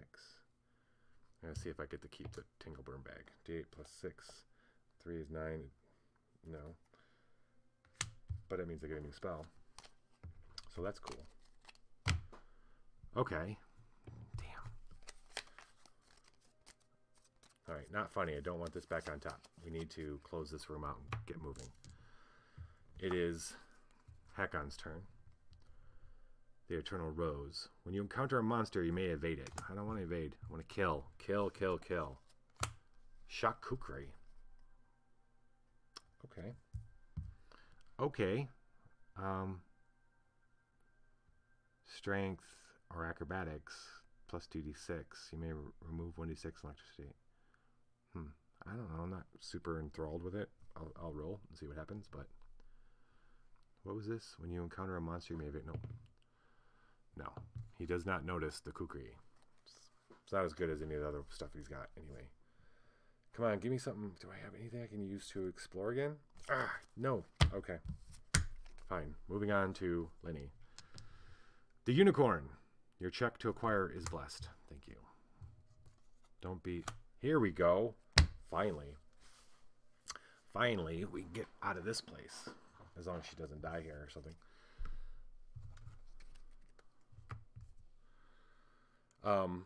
Prelate Aruth is the name of this fine gentleman. I don't think these people know it. We would know it. We work our way, not fleeing, but moving on through the statue room. They come to another room that is, it looks like it's a door with, a room with a more ceremonial door. Yeah. And with stairs leading up. No. A more ceremonial door. That's all I'm going to say. This room has a more ceremonial door, has an altar, and sitting at the altar, and as it gets up, as they come in, is the mummy. It turns its crackling, dry, but powerful form to them. It's going to be a 24. It's immune to cold, mental, poison, vulnerable to fire. Okay. If undefeated, bury your discards and suffer the scourge wounded. Okay. Well, she's, this is Lenny. She's going to go Corvosan House Drake. She turns into the House Drake, which is like a small dragon, like a small wyvern, or a larger wyvern. It's one of my favorite forms. Okay, so it's D10 plus 2d6. That's what we get here, right? She's gonna need a 24 though, so she's gonna need a little help. She doesn't have it in her. She doesn't have it in her hands. So someone else is going to have to help. Or do we want... Or maybe Lenny doesn't take this on. Maybe this is Hakon. Because he's not going to take any damage from this thing.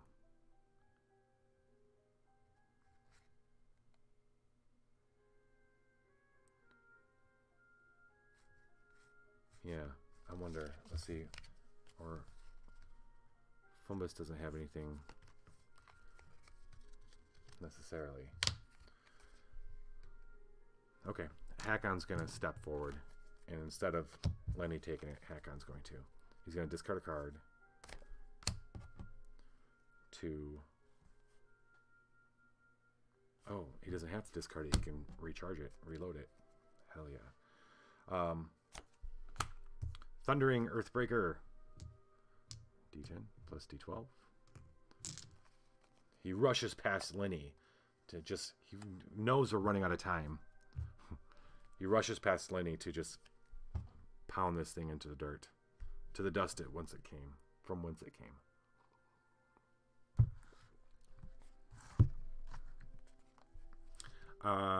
Okay, so that's the typical shit. Now, of course, I'm going to discard a card in order to add his diplomacy. D8. D8.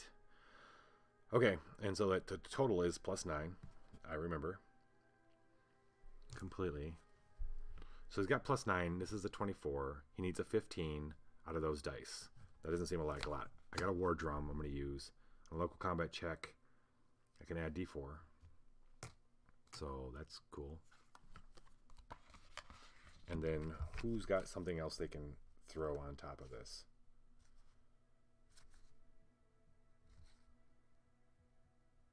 Oh, so she can still become the Corvosan House Drake on a local combat check, recharge to add 1d6 in the mental trait. So this heroic, this whole on local combat check, on local checks, that's the big key difference between the help I can give. Like, she can now help him on this, and it's not just a blessing. She is adding 1d6.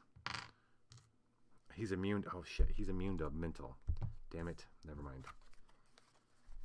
Tricky. Fine. How about Fumbus? Fumbus can do something on a local... Ooh, okay, so this is great about Fumbus. He can... This is vulnerable to fire. Kick-ass. Fumbus can use his power on a local combat check for anybody. He can recharge an alchemical or an attack spell, which I got. I'm going to recharge that. He's going to add 1d6 in the fire trait to that. And that means this is now a -4. So we got +9. I just add 4 to that, so it's +13.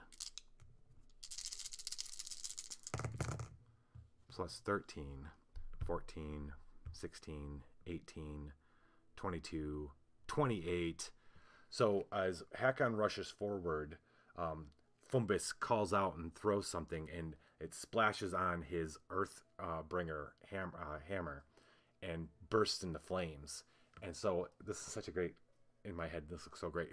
So Hakon's rushing forward, and Fumbus lights his thing on fire as he's swinging it. And this thing looks like it's opening its mouth to speak some grandiose statement. It's waited a millennium to like meet somebody to say something evil to, and just explodes in flames. Coats the altar. The altar erupts in flames. And let's get the hell out of here. So this is that's Hakon. We want to close this. We need to close this right now. Succeed at a Constitution or Fortitude 10 check. Whose turn is this? This is Lenny's turn. Lenny has D8 +4 for her Fortitude. D8 +4. So we're gonna roll this. She needs a 10. I could really use an extra die here. Do I have any Constitution? Do I have anything that helps Constitution checks?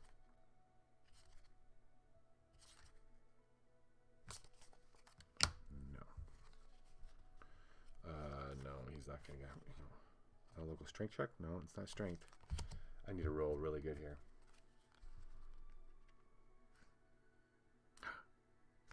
Here we go. Asmodeus' Tyranny. On any check, recharge to bless. Hell yeah. So he's going to bless her. Fumbus is. We need a 10. But she got +4. We need a 6. 8 + 2 is 10. This is discarded. So the room erupts in flame. It's old. There's apparently a lot more cloth down there than they first realized, because the altar goes up and suddenly everything in the room's gone up. And they rush through the other door just in time, choking on the flames, into the next room. This guy's dead.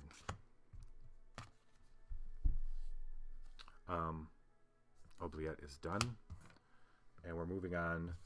The next room is an ossuary. A room full of bones. It's more of a hallway full of bones for our purposes. Whose turn was that? Was Lenny. She's got to get rid of something divine. Oh, crap. Crap. Okay, that's recharged. 1, 2, 3, 4, 5, 6. All right, we're moving. Hopefully, enough time. Hopefully, we have enough cards left. It's Fumbus's turn. When you heal, you may heal an additional card. Well, he doesn't have any healing going on in his hand right now. So, we're going to see what's up. All right, at this location, on your check, blessings add 1d4 instead of the normal die. Okay. Ooh, wyvern poison. Intelligence and craft. His in craft is +6. D8 +6. So let's see what's up. Of course. 5 + 6 is 11.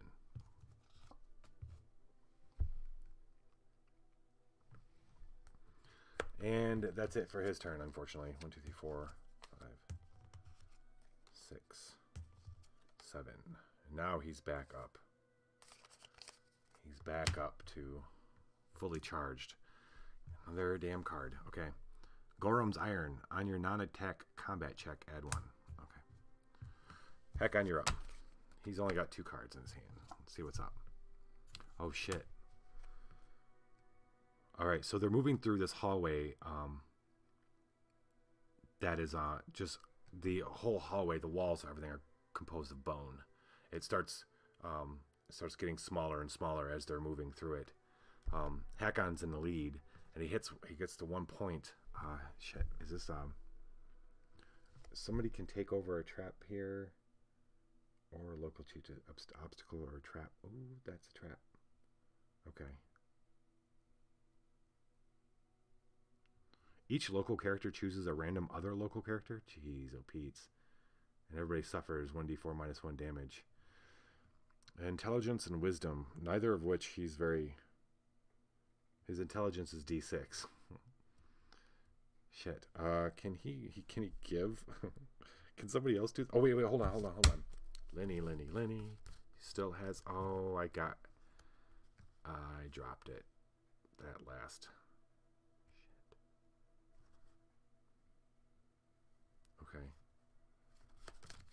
Okay. She had a spell for taking care of these, and it got discarded because of the overall effect that's going on right now. Well, we have some blessings. We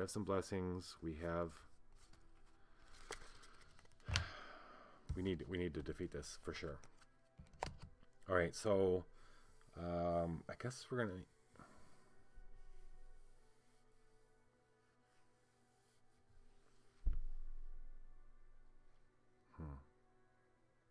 Oh, because Fumbus can do that. Okay, great. Okay. All right, we're going to use intelligence. His intelligence is D6. Fumbus is going to... Oh, it's his check. Well, these are both... No, these blessings are both for just him. For just Fumbus. I hate these blessings. Oh, this is bad.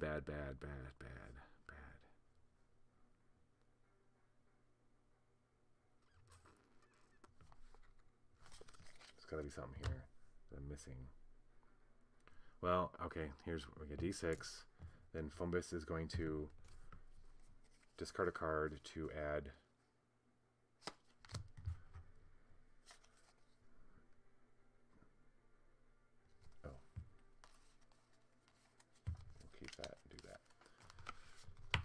going to do that to add a d6.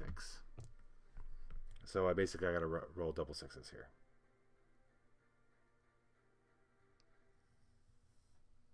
There's nothing else I can do. We sure about that? It doesn't look like there's anything else I can do. We're going to get hurt by a lot of damage. Okay, we have armor. Double sixes. Not quite. All right. Each local character suffers a random other. Okay. All right, so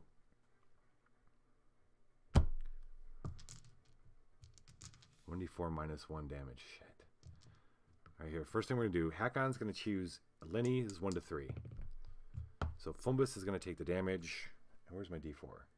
1d4 minus 1.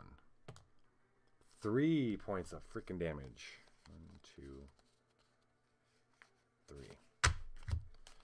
Lenny is going to choose either Hakon's 1 to 2 or 1 to 3. It's Fumbus again. Shit. He takes 2 points of damage. Okay. He's the only one that doesn't have any armor right now in his hand. All right, Fumbus is going to Hakon's 1 to 3. Lenny's going to take the damage. It is 4 minus 3. She has magical other armor that she can bury to reduce that to 0. Okay, so that wasn't too bad. So as they move through this tight part of the bones come alive, and they're like laughing and clattering, and they fill the whole place with this crazy, crazy sound. It makes them all like they just keep moving forward, but they're like it's almost like it's making them see things and just envelops their whole world. And they finally come through and it widens, but they come through like hurting.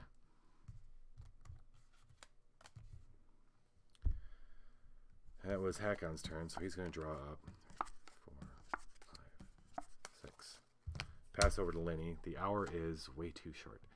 When you would examine the top card of a location, you may examine the top 2 cards instead. Okay. All right, she's got Restorative Touch. She's going to cast that on who? Herself? Who? You know what? Hakon doesn't have a way of healing himself, and he's kind of low. So she's going to roll 1d4. So she's going to heal Hakon 3. 1, 2, 3.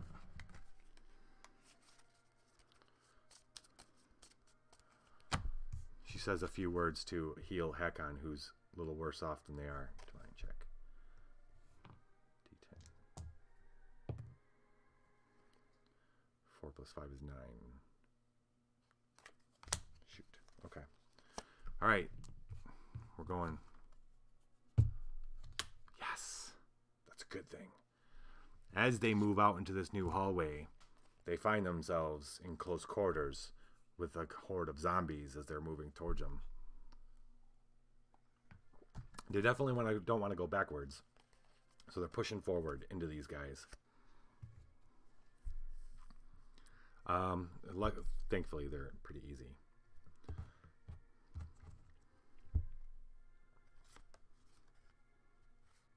So she's going to do 2. First off, she's going to turn.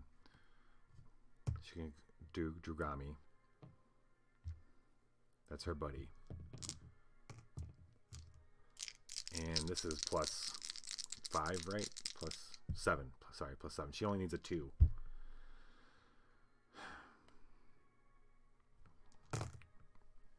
She rips into the first zombie. She races past Hakon because Hakon's still not feeling the best.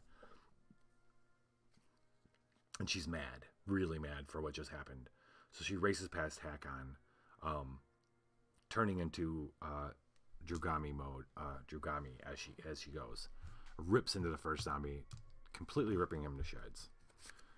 And then, finding herself, the hallway has gotten even wider. She's now surrounded by them. She goes Corvosan Housedrake. And yeah. Okay. So we need it's plus 7. So she needs a 9 on those 3 dice. That's not bad.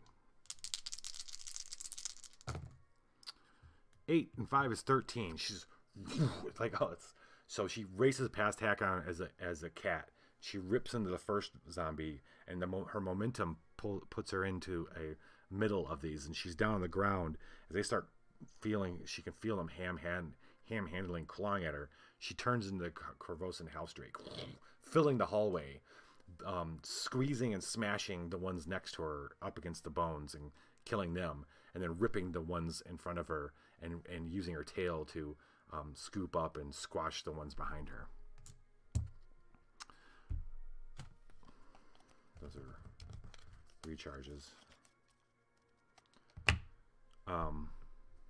That's dead. That means she gets to what? Each local character summons and encounters a Storybane ancient skeleton. At least one must be defeated. Okay, so to close this, we got each fight. I mean, how many cards do I got left here? Okay. This is going to be freaking close. All right. I got to find ancient skeleton. Great. Is that it right there? Oh, good. I found it. Okay. There we go.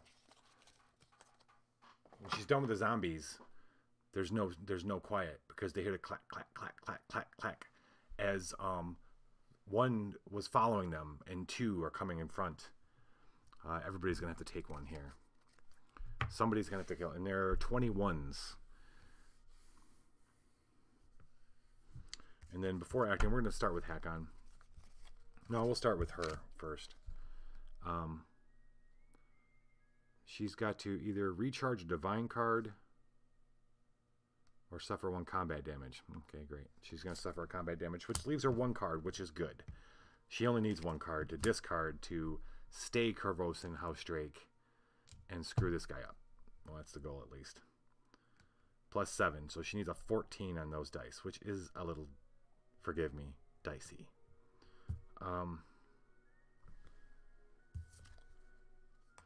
Fombus is going to have a tough time. We just need to kill one of these stupid things. So that's good.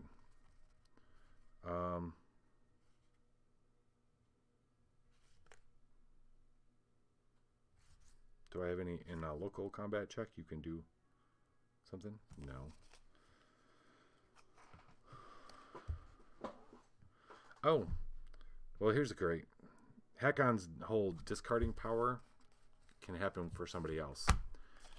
He, on a local check against a monster, he can bury his hand to add his diplomacy to that person's die. So that's D8 plus 4. So we're looking at plus 11. So she needs a 10 on these dice. Holy crap. What the? That was, yeah, that was a 7. And my hand moved it. I was like, why? That wasn't a 1. It was a freaking 7. So she just barely made it.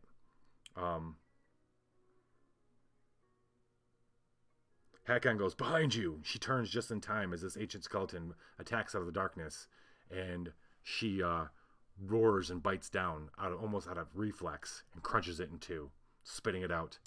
Still another one behind it that Hakon's going to race forward and take out with, you guessed it.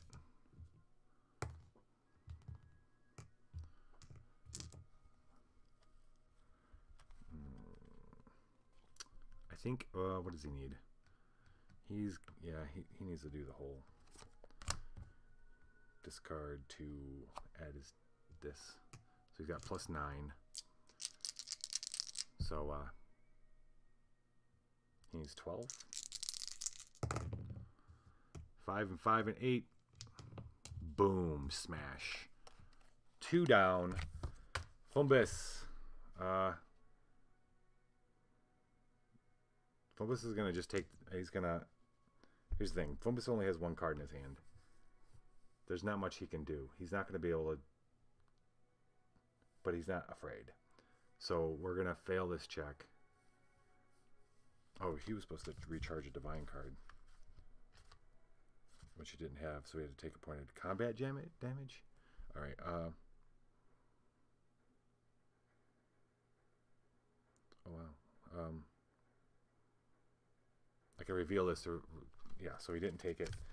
Fumbus is going to take the damage, and they start running away from the one that's left, that's behind them. That's the one that was behind them, because Fumbus was taken at the rear. So they start moving. Go, go, go, go. As they run, and they realize that it starts going up, up, until they get to a ladder with a that leads up to a closed like trapdoor, and hurrying. Thankfully, they are much faster than the ancient skeleton that was chasing them. They're able to get up. They find themselves in the main room of the like behind the altar of the cathedral. They come up, stand up, and find themselves in the cathedral proper.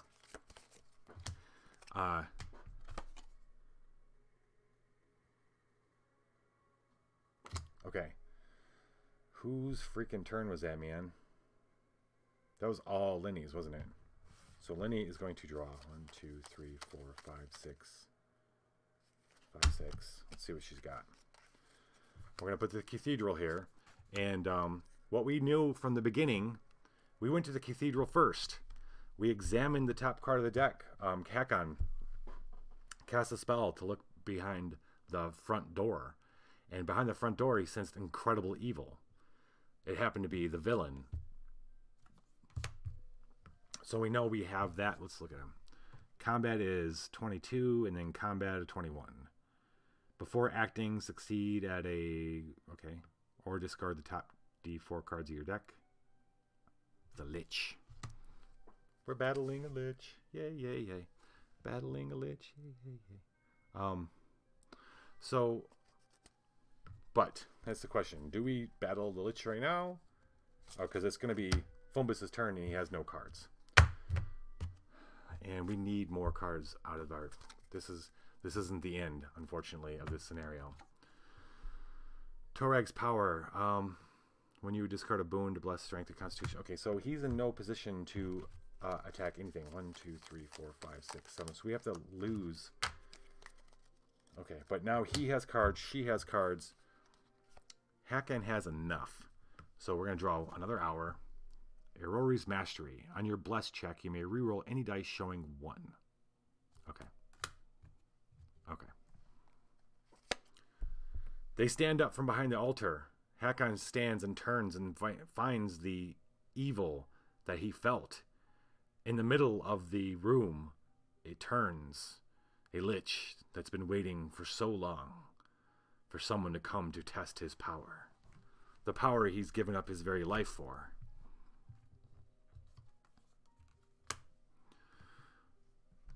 All right. Hakon screams out in his native Skald tongue.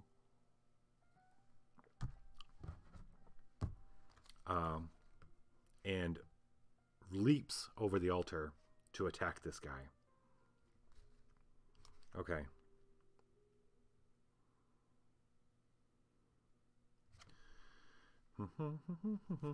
Okay. He's going to put down the Scarwall, Thundercaller ally, kind of channeling this guy, things he picked up from him. While this is displayed during his turn, he gets a d6 on all strength checks. So this is during the whole turn. So if he does both of these, he's going to get a d6 for both of them. So we're going to display that. Of course, he's coming with the Thundering Earthshaker. Oh, he's got to... Hold on. He's got to do this bullshit. Okay. Succeed at Constitution, Wisdom, Arcane, Divine, or Fortitude. Well, what's he best at? Not many of those. He's more of a Strength and Charisma kind of guy. Constitution. Constitution's like his only thing. Yeah. And he needs a 9. And he has a d8.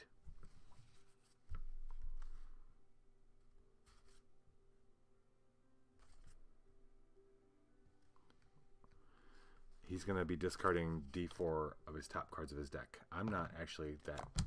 That's okay. 1, 2, 3. Fine. Fine. Take a hammer to the face, asshole. Oh, gosh. I don't know if we're going to do this, guys. Because, like I said, there's something else. This is the last location of this scenario. but because this is the last scenario in this particular adventure, something else is going to trigger a whole new location. And I'm really running really low on hours cards. All right, so we're going to make everything count. We need a 22 here. Oh, D10. He gets a D6 because it's a strength check. What am I forgetting? I'm forgetting something. And D12. This always. Okay. Oh, this is displayed. He's got 2 of these, so that's cool. He's going to discard. Yes. Yes. To get the D. This. So he's got +9. Right? 3, 4, 9. Yep.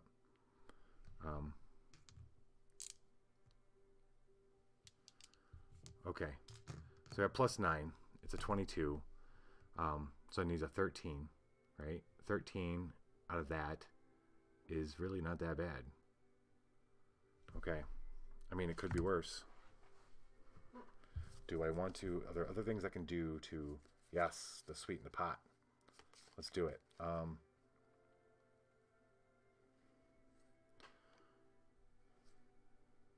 We're going to bless this.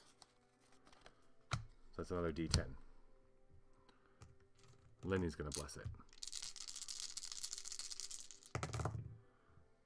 Hell yeah. 10, 15, 22, 23. Yes. Okay. So he hits the Lich.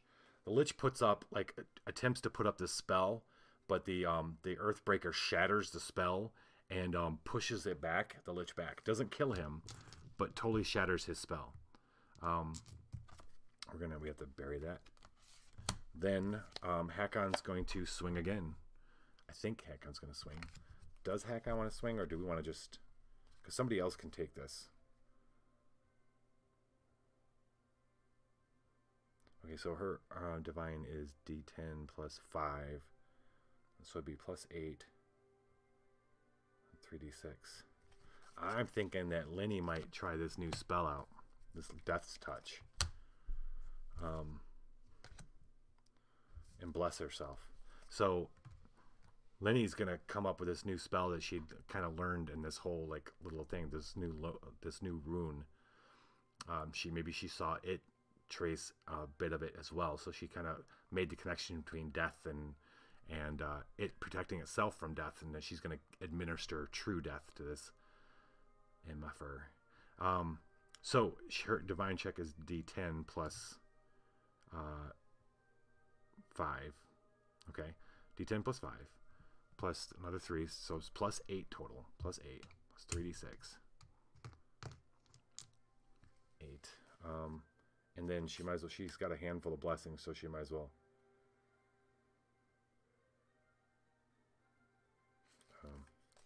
Oh, sweet. This is pretty cool.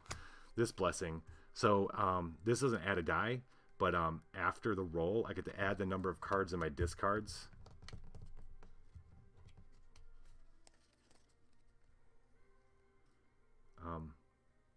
So I'd be adding 1, 2, 3, 4, 5, 6, 7, 8 to this roll.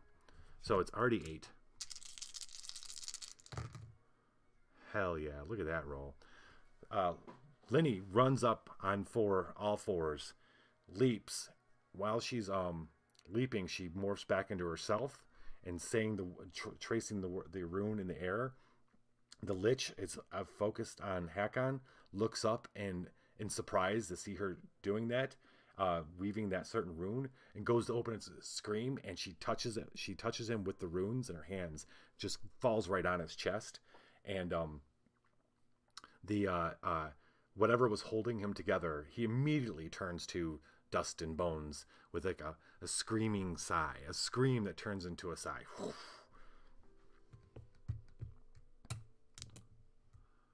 Death's Touch. Pretty sweet.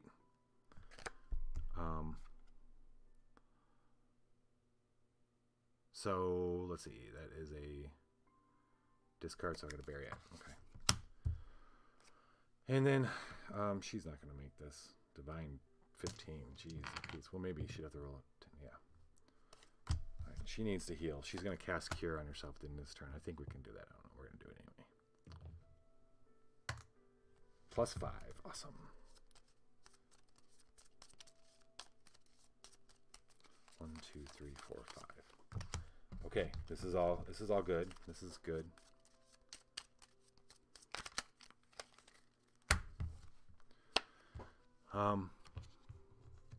He's dead. Now here's what happens. Oh, she needs to roll on that too. Hold on. Hold please. And she gets that. Good. All right. They hear... Oh, you know what? They never found the fell energy. I totally blew that. Okay, so no, well, we're just gonna say this. Oh, this is great. Okay, so what's up, fucker? Spooky Sprinkles. Oh my God, rating. Whoa, hello everybody. Hi. Hola, collecting bricks. Seems a little late. Hiya, buds. Oh, and there's an age too. You guys just missed this awesome. Oh, dude, look what you just missed. This is what just happened. They killed me. They killed me. There's baby dumps here. What do you think the T-shirt should be? I was thinking about that today. Do you think it should be a dumpster with just like says Bay Dumps on it? Is that good enough? Would that sound good? No.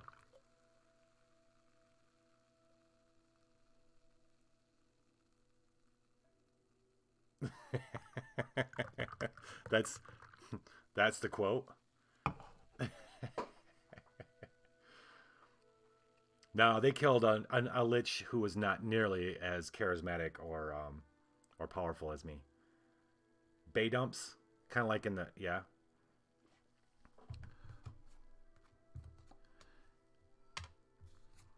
The lich disintegrates into this green fell energy. It shoots up in the ceiling and then kind of falters and then falls. And they hear a rumble as the protections that are protecting the small tower within the castle fall away. And then at the same time, almost simultaneously, they hear a roar and a bam, bam, bam, and the front doors of the cathedral burst open. And this fucker... What's up, fucker? Oh shit, I buried my shit. Okay, here we go. I need you. I need all of you. Where are you? This fucker comes racing in, screaming, "You'll never have it!" What's the quote? Is it Spooky Sprinkles is so hungry she's gonna give herself some baby dumps? Get herself some baby dumps. Okay. I'm missing somebody I'm going to have to find. Shit. Shiza. I don't need him right now, but I'm going to need him soon, I think.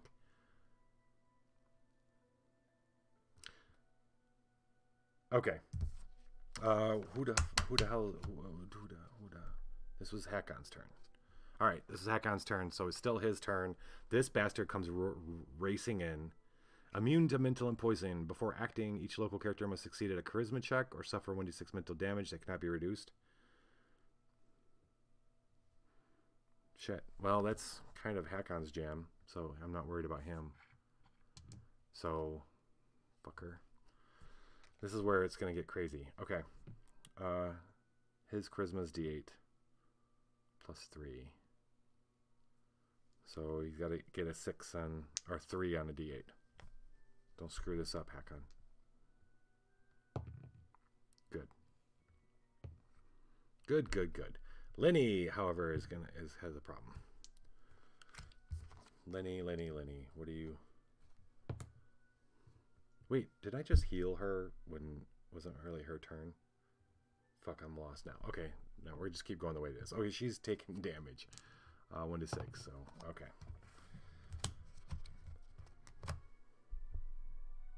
Hell yeah, nothing gets me more excited than zipper face and baby dumps.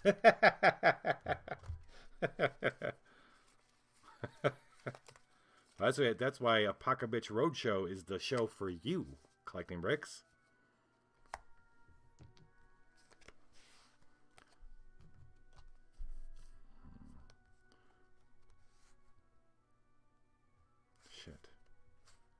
Okay.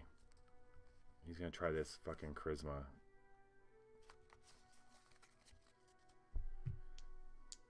Charisma. Come on. Fuck yeah. Fumbus rolls a 6. Holy shit, that's good. Good. Okay. So this guy comes bursting in. They did not expect him. So this whole time they've been trying to get rid of these pillars of fell energy that are protecting this. They're powering this protection spell on this little tower in the middle of this undead castle, and they've got rid of them all. The Lich was the last one, but this guy comes running in. No one's expecting this. It's been a really tough road, mentally. Luckily, Fumbus is okay. Lenny takes a hit, but she's gonna live. He comes running up. Hakon's gonna take care of his ass.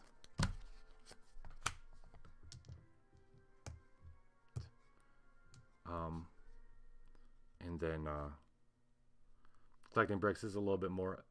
Yes, 100%. This is a lot less low key than that fucking show. I'll tell you that. Okay. Yeah. So, fuck it, man. Get another D6. I get that. And I've got plus fucking 9. Let's do this. Plus 9. So I need a 17 on these dice right here. Fuck yeah. 11. 4 and 4 is 8. 19. 23. Boom. Hits this guy so hard he flies back. But unlike everybody else he hits this hard with a hammer, this guy hits the wall and then gets back up. He's obviously hurting, but he ain't down. And when you take a hit from Thundering Earthbreaker and don't die, you're a tough motherfucker. So, oh shit, that was an or. No, I thought that was an and. Never mind. This fucker's dead. He hits him so Hakon, this guy comes running in and, see that's, okay, so this is how it worked. Lenny jumped at the Lich on all fours as cat. As she was jumping, she turned back to Lenny, and she's tracing the runes of the Death Touch spell. And when she hit the Lich, it disintegrated dissolved everything that was holding him together. He turned into the green flame and went up and then fell. Lenny hit the ground. She's in front of Hakon and Fumbus. The whole everything shakes for a split second. They can even almost feel the powering down of the protection spell. Just as that happens, this asshole comes banging through the doors. He comes racing over at Lenny, screaming, "You'll never have it!" And she's like taken back. But while he's doing that, Hakon races forward and hits him so fucking hard that he goes flying and smashes up against one of the walls. Yes. In case you were wondering. And then that's closing this. We're closing this. We're not even. Yes, sure. We'll bury this. We're closing the cathedral. And now here's what I've been worried about. So, oh shit. Oh hey guys, look. You guys met that guy in the jungle. Oh shit. Oh, that's because they're in here. Yes, that's good. Okay. All right. There's a brand new location. All right. So the whole deal is, these guys have been 4 episodes destroying these pillars of fell energy that are powering this protection barrier of this tower. They need to get in there. They need to get Blory. Basically, it's Blory. They need to get a sentient sword that's in here. That's the whole reason they're here. And so we're going in. We don't have many turns left to do this. This last one was really super fucking rough. 1, 2, 3, 4, 5, 6, 7. Hakon draws up, passes a turn to Lenny, who doesn't have any fucking cards, so there's not much she can do. We have to draw an hour, which sucks. On your check that invokes the alchemical or poison trait, add 1d4. Okay, fine. She has no cards. Do I draw that card? No, I'm not going to. She has nothing she can do. 1, 2, 3, 4, 5, 6. Passing the turn to Fumbus. We need to get really lucky here. The hour is on your check against an outsider card. Add 1d4. Okay. Okay, now, Fumbus does have cards. So it's... Ugh. So our party, our heroes, race out of the cathedral into the grounds of this ancient fortress. And sure enough, when they look over to where that small tower they saw that was covered in the globe of the green fell energy protection, the energy is gone. So they race to the tower. As they come to the tower, bounding out in front of it is this gruesome beast that looks like it doesn't have any skin. Looks like some big fucked up dog that doesn't have any skin.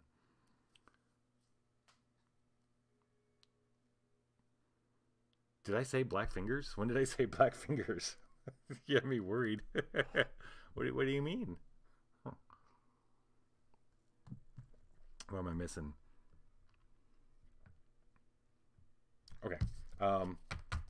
Fumbus, it's on you to destroy this guy and move and keep us moving. Immune to electricity and poison. Before acting, each local character suffers 2... Son of a bitch. Okay, suffer 2 acid damage. Great. Oh, wait. Fumbus has this awesome shield he picked up here. Oh. Oh, yeah, right here. Black fingers. You're right. Racist. Kazvan's shield. And so Hakon's fine. I mean, Fumbus is fine. Does she have anything? Come on, Linny. Have something that's going to... Nope. No, she doesn't. She's going to lose 2, take 2 damage.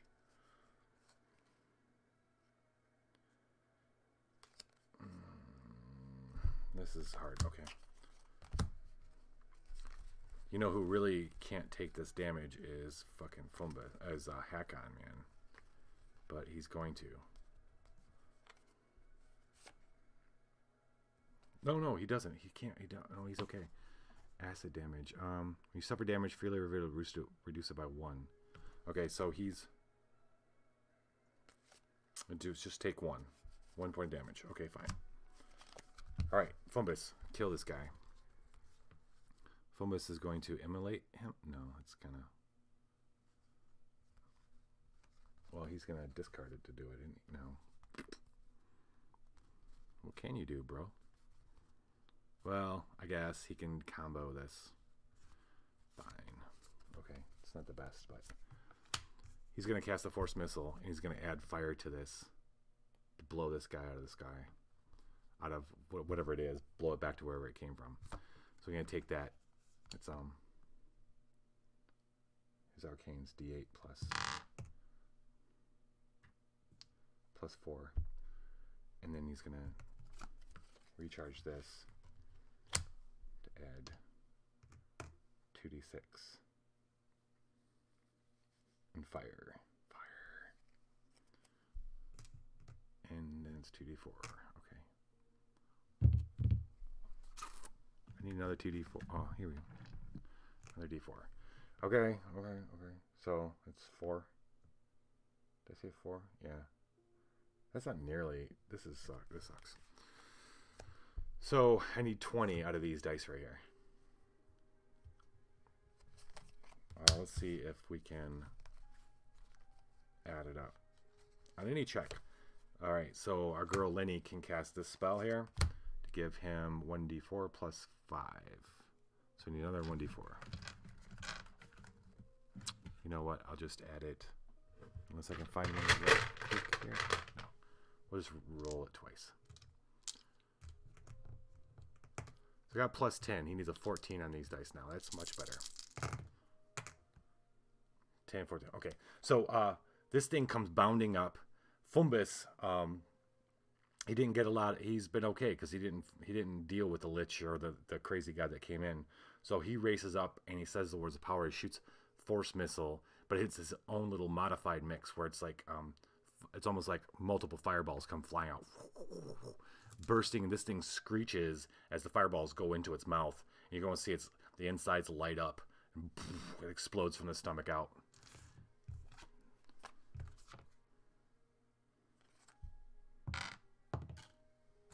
Okay. He charges that. This is hers. She's going to activity charges as well. And then... Alright, it's dead. Can you go again, Fumbus? Come on, can you explore again? That would be really fucking helpful right now. No? Okay.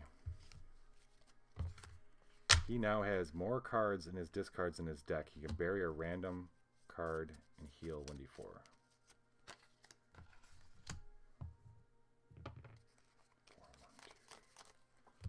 Okay. Hackon's turn.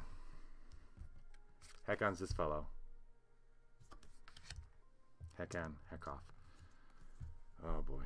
The hour. When you play a blessing, you may give a character to any card to any character. Okay. Do I have a healing spell of some sort? I do not. Do? Yes, I do. Don't I? That's weird. I have two of these guys. What the fuck? No, really, do I? Are there two of them? How does that even... How did that even happen? Oh, because that's not the cards. Okay. That's my deck. Oh, shit. Okay. That's not what I was thinking it was. Aha! We do have... well, no, we don't. Okay.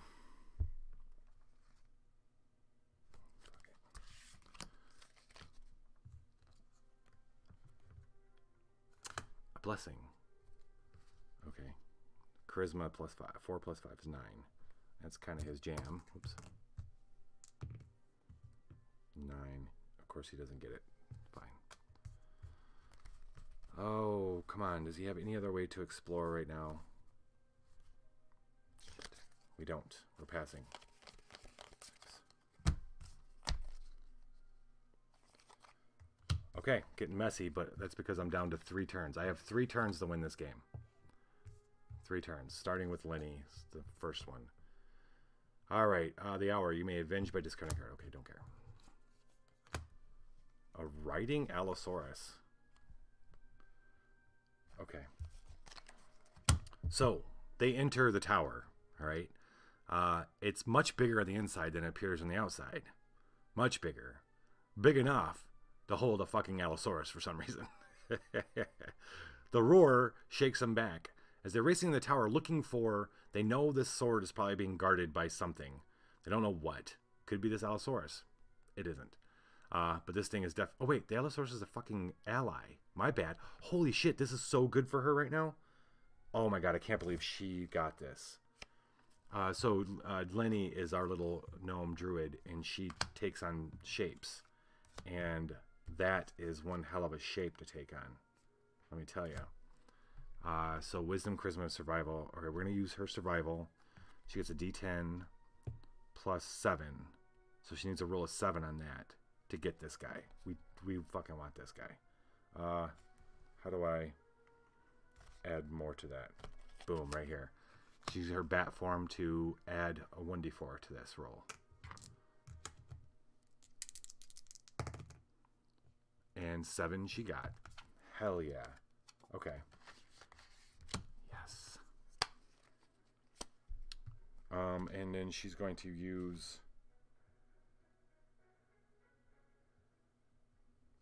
she's not gonna. She's gonna use it to explore right now because we don't have time. Okay. Okay, we're gonna ignore the riding Allosaurus. I don't know how that's even there. It's not even there. We're not even gonna ignore that. They rush into the tower and they're met by the guardian of the sword, which is this huge abomination of a person. It doesn't look like it's sewn together from different parts of people. It looks like one very large, very extravagantly fat and decaying and only held together by some kind of fucked up, filthy magic. And it's... it must be the guardian of the sword. They don't see the sword. It's not holding the sword. But we need to take it out. And it's on Lenny at the moment to do so. Okay, so what's this asshole's? Immune to acid, mental and poison, vulnerable to slashing. Huh. I hate before actings. Before acting, each local character suffers the scourges, daze, drains, Dazed, drained, exhausted. They must succeed at a dexterity or acrobatics 13 check or suffer 1d4 acid damage. Holy shit, this guy's no joke. Okay. Okay. If you all got money to spend on rerolls, I'm going to need it. What do you think? If you're even here still. All right, let me see. I got to... What's drained mean? Drained means on your check, subtract 1 for each die rolled. Fuck. Dazed. You may not examine locations. Okay, don't care. Exhausted. Oh, I already know what that means. That's not that big a deal either. For each check, you may play no more than 1 boon. Oh. Alright. Okay, the worst thing is the whole -1 for each. Alright, it's a 27. Oh, wait. Okay, so we got to do the dexterity checks. Hack-On. Hack-On's dexterity check. He's not going to make this. 13 shit. Acrobatics? Wait. This is dexterity +3. He did d6 +3, but it's not going to... Oh, wait. Enhance. Okay. He's going to cast Enhance. To give him +6. +6 +3 is 9. +3 is 9. So I got to roll a d6, 9, and I need to make... Wait, that's not even... Yeah, it is. I got to get a 4. I need to get a 5. 4. A 4. A 4 or more. 4, 5, 6. I have a 50-50 chance. I hate it. I hate this. I hate this. Hate it. Okay. Yes! Yes. Okay. So this thing, when it screams, its spit is acid, and its spit goes everywhere. And Hack-On just barely bounds out of the way. Linny, hopefully, will bound out of the way as well. 13. Okay, so...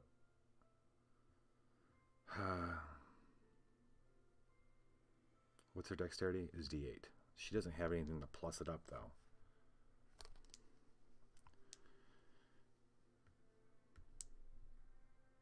Oh, I can do this, though. I can recharge this to make it a D10. So, oh wait, that's not going to help. She needs a 13. That ain't going to help at all. Can somebody bless me? Wait.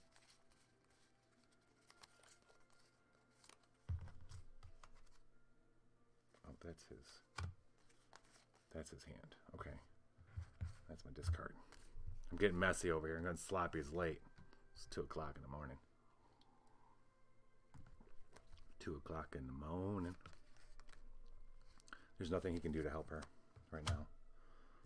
She's got to just take it, and she's going to lose all her cards. Linny has no cards now. It's her turn. Fumbus is going to roll his D10 dexterity plus 4. So he needs a 9, and he's going to have to plus this up somehow.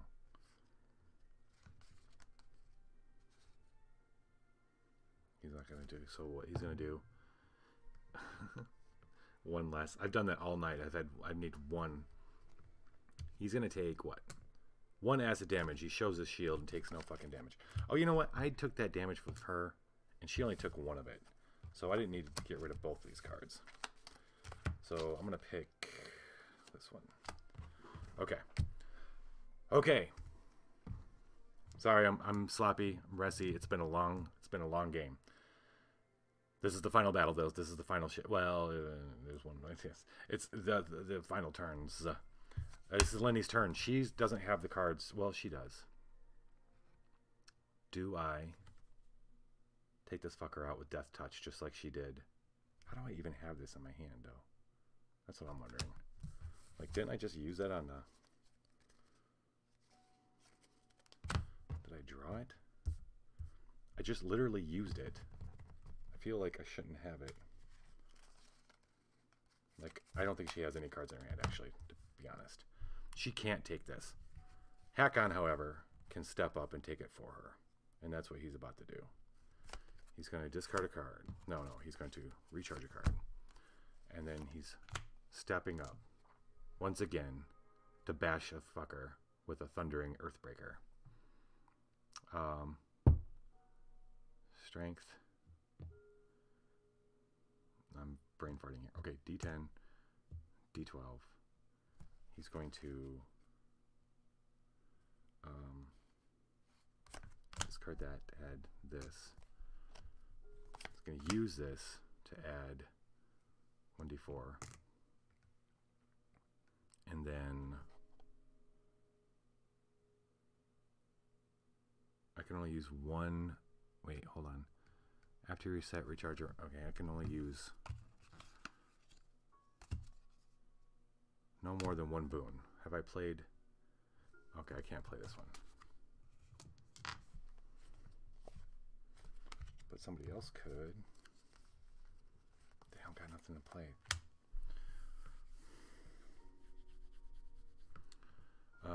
Am I even going to make this? I got 5, it's plus 9, right? So I need an 18 on these. Sure would like an added dice here. That'd be really awesome. Anybody got an added dice for a brother? Somebody help me out with an added dice? Oh, hey. Fumbus can help out, though. A local combat check. I can discard, or I'm going to...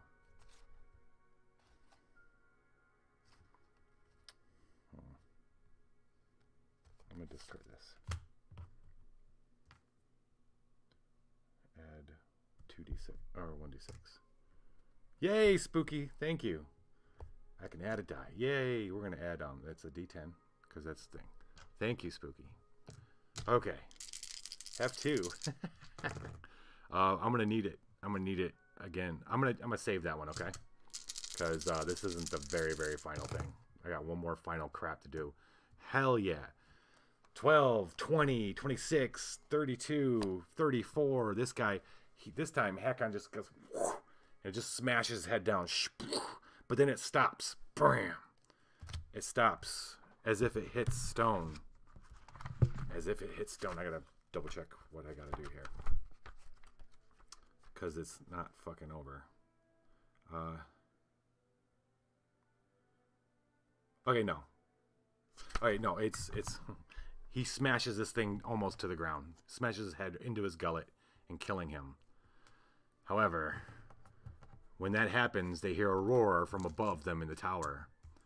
The sword, the glory of this situation, is somewhere above them. Being held by somebody in there. Hakon's this was Lindy's turn. She's going to it's over. She can draw her cards. 1, 2, 3, 4, 5, 6, 7. 7, 6. And her turn is over. Now it's Fumbus's turn. We have 2 turns left to find this guy in here. The hour.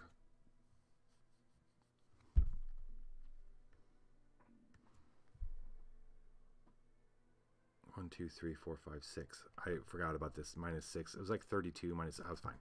All right. Nothing's duality. Your next check against the spell. 1 to 4. Whatever. This is Fumbus. Oh shit.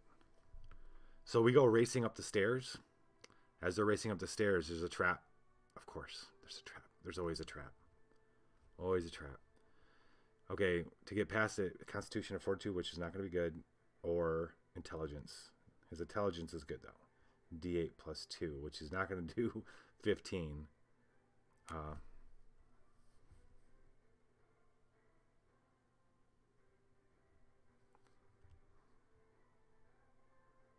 Okay.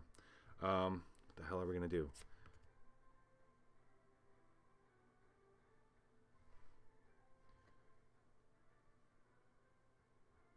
Okay. First up. Oh, shit. You know what he should have did? It's okay.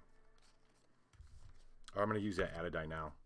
He's going to use his gem of physical prowess to switch out his intelligence die, a D8 to a D10. I'm going to use your added die, and I get plus 2. So I need to make 15 on this. I don't. Okay, so what happens? If undefeated, each local character suffers 1d4 mental damage that cannot be reduced. Shit. 1d4 mental damage.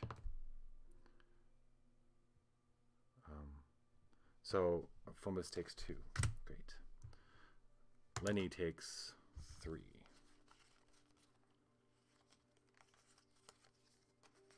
1, 2, 3. Hackon's taking fucking 4. Okay. Fuck. Fuck. Okay.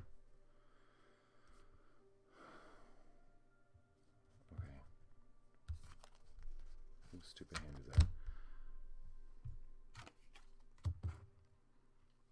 Alright, that fucked us up. That fucked us up big time. It's the last turn. Hackon. Pulls the hour. On checking against the monster, add 1. Damage suffered from monsters increased by 1. Okay, whatever. And it's a fucking spell. Oh, there's 3 cards left too. So, as they're running up the stairs, the what was that? What was this thing here? Warning bells. Bells go off, and the bells, though, the sound hits them and weakens their bones. They've already. This is a huge marathon for them. This whole endeavor, this whole adventure, because they've been in this keep for fighting their way, keeping themselves alive for many hours. And as they're racing up the stairs, they feel themselves getting more and more fatigued. But then, over the warning bells, they hear the horns. And at first, they can't tell if it's bells or horns or what. But then they hear the horns more clearly, and they recognize them. They are Shawanti horns. The Shawanti are the tribe of barbarians that helped them get to this place. And in riding in the doorway of the tower are their Shawanti friends, the rangers, and the ones now that they had weakened all the defenses of the castle that allowed the Shawantis to come to their aid. And racing up the tower, they all take Lenny and Hackon and Fumbus with them. And at the top of the tower, they meet this fucker, Elder Vok. And in an epic battle between the Shawanti tribesmen, their rangers, barbarians, and shamans, all together they take Elder Vok down and reclaim the sword, the sword Sarenthal. So our heroes are going to take Sarenthal back with them to Korvosa to kill the queen and end the curse of the Crimson Throne, beginning in the next episode. Not tonight. But it all ends okay. Now, if you were playing this game at home, you'd have to play this scenario over, but this ain't home. This ain't your home.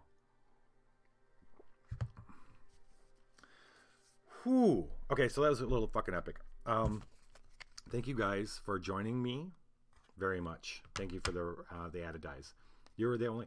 You know what, Spooky, if you're still listening, changing the reroll from 200 to 300 made an obvious difference. I'm talking about the liching hours, not your home, unfortunately. But changing the price from 200 to 300 like changed it. Like last night and tonight, no one was giving me rerolls. Like it used to be, everybody would give me rerolls. Yeah, no, it was great. Thank you very much. I'm gonna say goodnight. Pop in wherever you guys are at, if you guys are around. You forgot you could do it. Yeah, Age watched last night, and I was kept hoping. I wasn't gonna beg though. I wasn't gonna beg. I wasn't gonna be like, "Yo, can I get a reroll?" But there was a few times I really, really needed it. It's okay.